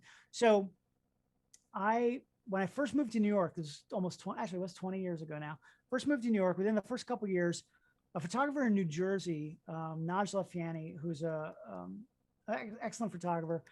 I believe her backstory is that she was going to adopt a child in the New Jersey adoption system. And she went into the adoption place and they put down a book in front of you that is like of all the kids who are available, right? And it's, at the time, they were like Polaroids or whatever the equivalent of Polaroids is. They were horrible pictures. They were mugshots of these kids. And what makes you, none of these pictures are going to tug on your heartstrings and help you to decide like which child should be, your child and give them a forever home, right? So Naj was a photographer. She said, I know a lot of good photographers. We need to change this. So she amazingly created this thing called the New Jersey Heart Gallery. I don't know if she's done anything with it recently, but this was 20 years ago. And the goal was to get, I think in the beginning, she wanted to get 100 photographers and do 100 photo shoots with kids who needed to be adopted and in the New Jersey system. And I didn't know her at the time. Somehow she got to me, and I was so honored that she reached out and asked me to do one of these portrait sessions. And my initial thought was, I remember saying this to her, I was like, here's the thing, like, I'm not that photographer. Like, I don't do like the sad kid photographs. Like, that's not my thing, And she was like, no, that's not what I want. I want every photographer to do their own style, do your thing. And you're a sports guy. I mean, back then I was working for Sports Illustrated a lot. You're a sports guy, action guy, do that, whatever you want to do, whatever you think is appropriate. I was like, all right, this is cool. So she sent me, I was assigned to go photograph 3 kids at a foster home in New Jersey. So I brought a football. I figured out we'll throw around the football a bit. I'll make some action photos. I brought Sports Illustrated hats for everybody. Like, I brought all my lights, I brought everything, but I figured we'd be outside just running around and make some fun pictures. So I get there and it's pouring rain, horrible rain. So it's like, oh, there goes plan A, right? I can't do that. And so I come up with plan B. And I remember at one point the adults were in the other room and I was talking to the kids and I was just getting to know them a little bit and getting them comfortable with me. And I looked at them and I go, hey, do they ever let you jump on the beds here? And they're like, no, we're not allowed to. I'm like, well, you're doing it. This is happening today. Get your shoes off. We're doing this. So I said, don't tell anybody. We're just going to do it. Don't tell the adults, whatever. So they got on the beds and I got them jumping. I had my lights with me just in case, as I always do. So I had my lights, so I was able to light it up and I made portraits. This is my style, right? This is my thing. I made portraits of these 3 amazing kids and we had a blast. I gave everybody SI hats and we just had a gay old time. It was super fun. The kids were all dressed up, it was like they were ready for Sunday church, or whatever it was. They were, because they didn't know probably what they were to be prepared for. They just figured they're having a photo shoot. They don't know. So they don't know it's going to be me. Right. So I do the shoot and it goes great. And then it's, half a day of my life and I leave and I thank everybody and I go home.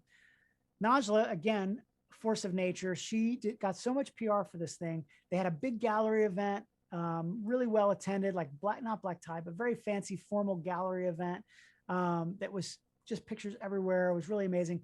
My pictures were in a whole bunch of magazines. Which one was it? There was USA Today did a huge spread of pictures. I was one of the 3 photographers that was interviewed on 2020, which was crazy. She got a lot of publicity for this, which was amazing. So again, selfishly, that was awesome for me. I just moved to New York. It was kind of good for just to get my name out there a little bit. So that was it. Again, you move on with your life, you keep doing your job and going on. So then a few years later, 2 or 3 years later, I get an email randomly from some woman who says, hey, so that picture of Joshua from the Heart Gallery from a few years ago, that picture of Joshua, I really love that picture. Can I get a print of that photograph? And I was like, well, that's kind of weird. Like, you want a print of that picture? And I'm like, and so I write her back. I go, yeah, I'm sure we can work that out. But if you don't mind me asking, why? And she said, well, I've just adopted him and he's coming home next week for the first time ever. And I want to have the picture hanging over his bed. Wow. And it just, I wept. It really was, I had to sit back and go, okay, this was half day of my life. It was just another photo shoot for me. Wasn't just another photo shoot, but it seemed that way, and literally changed her life, his life. I wonder, I should try to find her today. That was 20 years ago. So probably 15 years ago. The kids, I'm sure, all grown up, and I'm sure they're all grown up. I don't know about the other 2 kids, but I hope they had a successful adoption, all of them. And yeah, so my point of telling this story is that photography is powerful, right? It really has the ability to change people's lives. Now, I've never been that photographer. I'm not a war photographer. I'm not a documentary photographer that tries to help the plight of the homeless or anything like that. There are plenty of, not enough, but there are photographers who do that, who are very, very good at it. But even a schmo like me who shoots concerts and sports and that kind of thing can literally change somebody's life. So all of you watching out there, we all have some kind of ability, whether it's photographically or something else. I don't do it as much as I should, but if you do have the opportunity to actually do something like that ever, just don't pass it up, because you never know. You never know what's going to happen. And I'm just really glad to be a part of that. So anyway, that's my story about that. That's it. That's my whole speech that was going to be 45 minutes, but I hope that was somewhat enjoyable. Everybody claps. Yay. Yeah. Yeah, you can't hear it, yeah. but they're clapping. Well, clapping, yeah. And somebody put in the chat, they sent it to me privately and said later they meant to send it publicly, is the stories just keep getting more and more incredible. And I love it. Oh, thank you. And it's true. You've got great stories. And one of the things in the time I've known you that I love is you not only have the stories, but you really are willing to share how those stories can help photographers, and in this last story, people that aren't photographers, but still to share not only the technical side, but the mental side of, how to get better at it. Thanks. And Yeah. all 5 of your points tonight did that. All 5 of them did do that. I think it took me a while. I think early in my career, I used to do a lot of talks early in my career, but those talks were always just like, I mean, I hate to, sound this way, but they were kind of braggy, braggadocious. It's like, oh, look at all the great pictures I make and how cool I am that I get to photograph these events. And then over time, as I started to do more workshops, I mean, as you know, I'm still doing workshops today. As I've done more of that, in the beginning, you kind of like, I don't want to share all my secrets and everything. And then eventually it's like, you know what, at this point in my career, I'm secure enough in my career that, hopefully I'm still going to keep working. But I really do want to help the next generation of photographers. And in my show, my Adorama Ask David Bergman show that I do every week, I've always prided myself on trying to take somewhat complicated things and boiling them down to, okay, but why? Why do you care about this? What? Right. The inverse square law. I mean, we could spend all day talking about the equation of the inverse square law and how it works, but it doesn't really matter that much. You just need to know how to apply it and why you would apply it and what situation to use it in. I don't remember off the top of my head. I mean, I roughly know what the inverse square law is mathematically, but I mean, I do know what it is, but but who cares? I just know that, you get the light closer in, it's going to fall off faster and blah, blah, blah. Right. So thank you for saying that. I do try hard to do that. Like, why? What's the point of this? I could sit up here and tell stories about my pictures all day long, and that may be interesting, but I'd rather help people to actually advance their own photographic knowledge and career, and I've put links to David's website, Twitter, Facebook, Instagram, Ask David Bergman, and one of my things, which I did one of the online ones for his workshops, but he also does them online. It's great online. No, he does them in person. Shootfromthepit.com is where David's workshops are, because he does workshops live at concerts, at Luke Combs concerts. So if you're interested, that's Shoot from the Pit. All the links are in the chat. Carl said, great program, well done. Peter said, excellent, great inspiration. And then Pat, great to see Pat again, said, thank you, David. Thanks for sharing inspiring stories. Troy, were you going to open up the cameras? And I did. I just did. Yeah, you guys can unmute yourselves and turn your videos on. If you want your cameras and stuff. So guys a little better. Yeah. If you guys have any questions, I thank you, David. I relate to and appreciate a lot of your stories. I've been a professional wedding photographer for 30 years.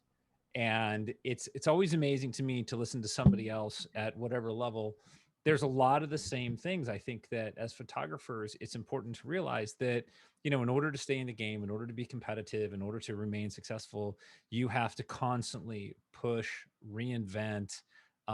There's always somebody that's going to move your cheese. You've always got to chase that. You can't be lazy.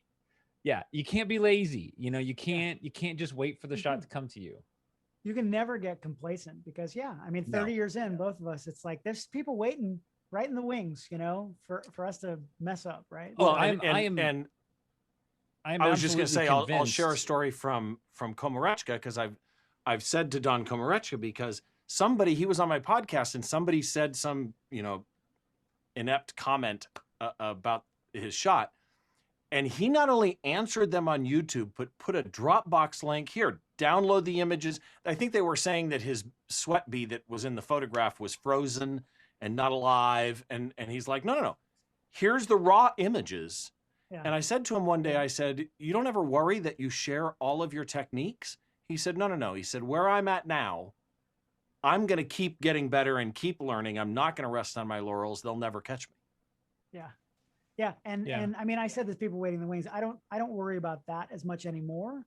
But I mean, look, even just for our own fun, you know what I mean? Like a question I often get about shooting concerts when I'm on a tour, we did 2013, we did 102 Bon Jovi shows on 6 continents, right? And the show changes every night, but still visually it looks roughly the same every night.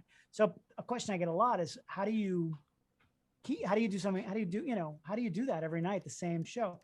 And for me, that's the fun, because first of all, since it's similar, I at least know what to expect, but trying to make something different and better than I did yesterday. If I make one unique photograph that I didn't make the rest of this tour every night, I'm done. I'm thrilled. That's what I'm trying to do. I'm not going to make 100 unique pictures every night, but if I make one new one, that's what gets me excited. That's what gets me out of bed. It's like, maybe I'll put a remote in a different place. Maybe I'll hang one from the rafters. Maybe I'll, shoot slow shutter speeds tonight, and whatever, like just trying to do something different every single night. That's what keeps it fun and interesting. And by the way, in case people didn't hear Troy, all of your cameras and mics are able to be unmuted and opened up. So if you want to join in on the video or the mic, please feel free to do so. Does anybody have any questions? Questions. That means you covered everything. He covered everything. I got it all. I answered from A to Z. everything. Everything. Well, what I love is photographically, nobody everything. left. Everybody was completely transfixed with just listening, and I love that. That's how it should Or they be. just Yeah. left their thing open while they went to the bathroom. But thank you. Yeah, that could be that too. Well, as long as the camera was off, because we've all been Yeah. there. Yeah. Well, And the yeah, mic. exactly. But thank you guys Yeah. for having me. This was fun. Just listening to me babble for a couple hours. David, David, Eastern that was time, awesome. so- Thank you so much, man. That was unbelievable. I could watch that for 2 more hours. I'm right there with you, man. I am right there with you. David is Eastern time, so if anybody does have any questions before we let him go, chime in now, and we'll give a minute or two for people to do that. Don't worry, I actually still have to shoot an Ask David Bergman tonight. So Oh So, man! I'm here All for, right. I'm What's a it night owl. on? No, I'm not, I don't mean that as in a bad way. I'm a night owl. So like if I can, I tour for a living. So it's like if I can sleep till 10 and stay up till 2 or 3, that's fine with me. I've what is the one I'm doing? texted David accidentally at 11 my time and gone, oh, oops, it's 2 o'clock his time. He's like, yeah, don't worry about it. Yeah, it's fine.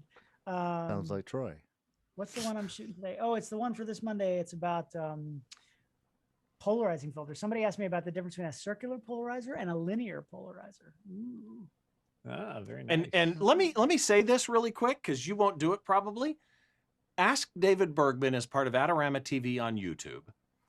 You should follow Adorama TV because they've got a ton of great shows. But if you do nothing else, follow the playlist for Ask David Bergman, because seriously, and I've said this online before, and David knows how I feel.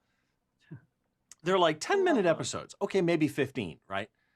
But in these 10, 15-minute episodes, he takes real questions that all of us might have, and he breaks them down often with a mannequin, which we could go into for many, many different reasons. Why does David Bergman, that's the question for David Bergman, why does David Bergman own a mannequin? But That was we'll leave mostly that for the COVID. That was mostly during COVID that I used that. I much prefer Well, using that's real your life answer. models. Stick with that. Yeah. I may have had it for a few years before that, but Yeah. But seriously, Ask David Bergman is one of the greatest resources for photographers, I think, on YouTube. Wow. Thank you, man. That means a lot. Coming from you, that means a lot. I appreciate it. Yeah. I literally just I did for 2 years. I've been doing a weekly show for Adorama for 5 years now. And the first 2 years I was doing a show called 2 Minute Tips, which I liked because it was, I had to boil everything down. I had to boil everything down into a short answer. And I just made up whatever I thought was important. And then I'm not gonna say I ran out of ideas, because you never run out of ideas in photography, but it just got kind of tiring to do. And so I thought I want to shake it up a little bit. So we changed it to Ask David Bergman, which has no time limit. And as you know, I'm a talker. So it is usually between 8 and 15 minutes. And I literally, every one of those, I think there's one that I made up at one point because it was something I really wanted to get out. But the rest, literally, they've all been sent in by viewers. Just go to askdavidbergman.com. You can enter a question.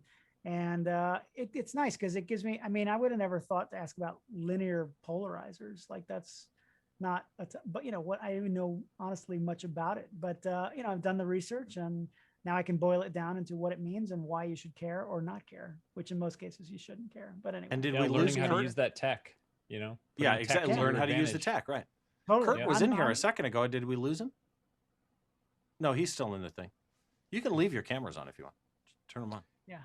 Well, So yeah, so it's been fun.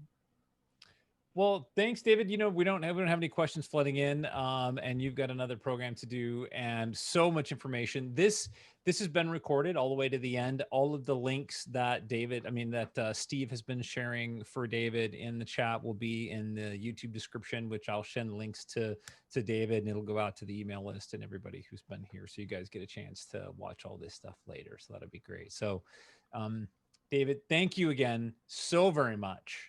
For thank you, man. sharing I your appreciate it. time and your knowledge with us and your passion more than anything else. It's clear that you have a passion for this, and I admire that a lot. And I think that's really great. So I appreciate Very you cool. doing that. So Thanks for having me, guys. Thanks, I really everybody. appreciate it. Thanks, have an everyone. Thanks, have an Dave. amazing rest of your week. Be safe.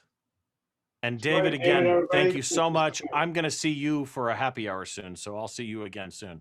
We will do it for sure. But to everybody else, thanks for joining in. Appreciate it. Thank you. guys. Thanks, David. See Good ya. night, Thank you. guys. Bye.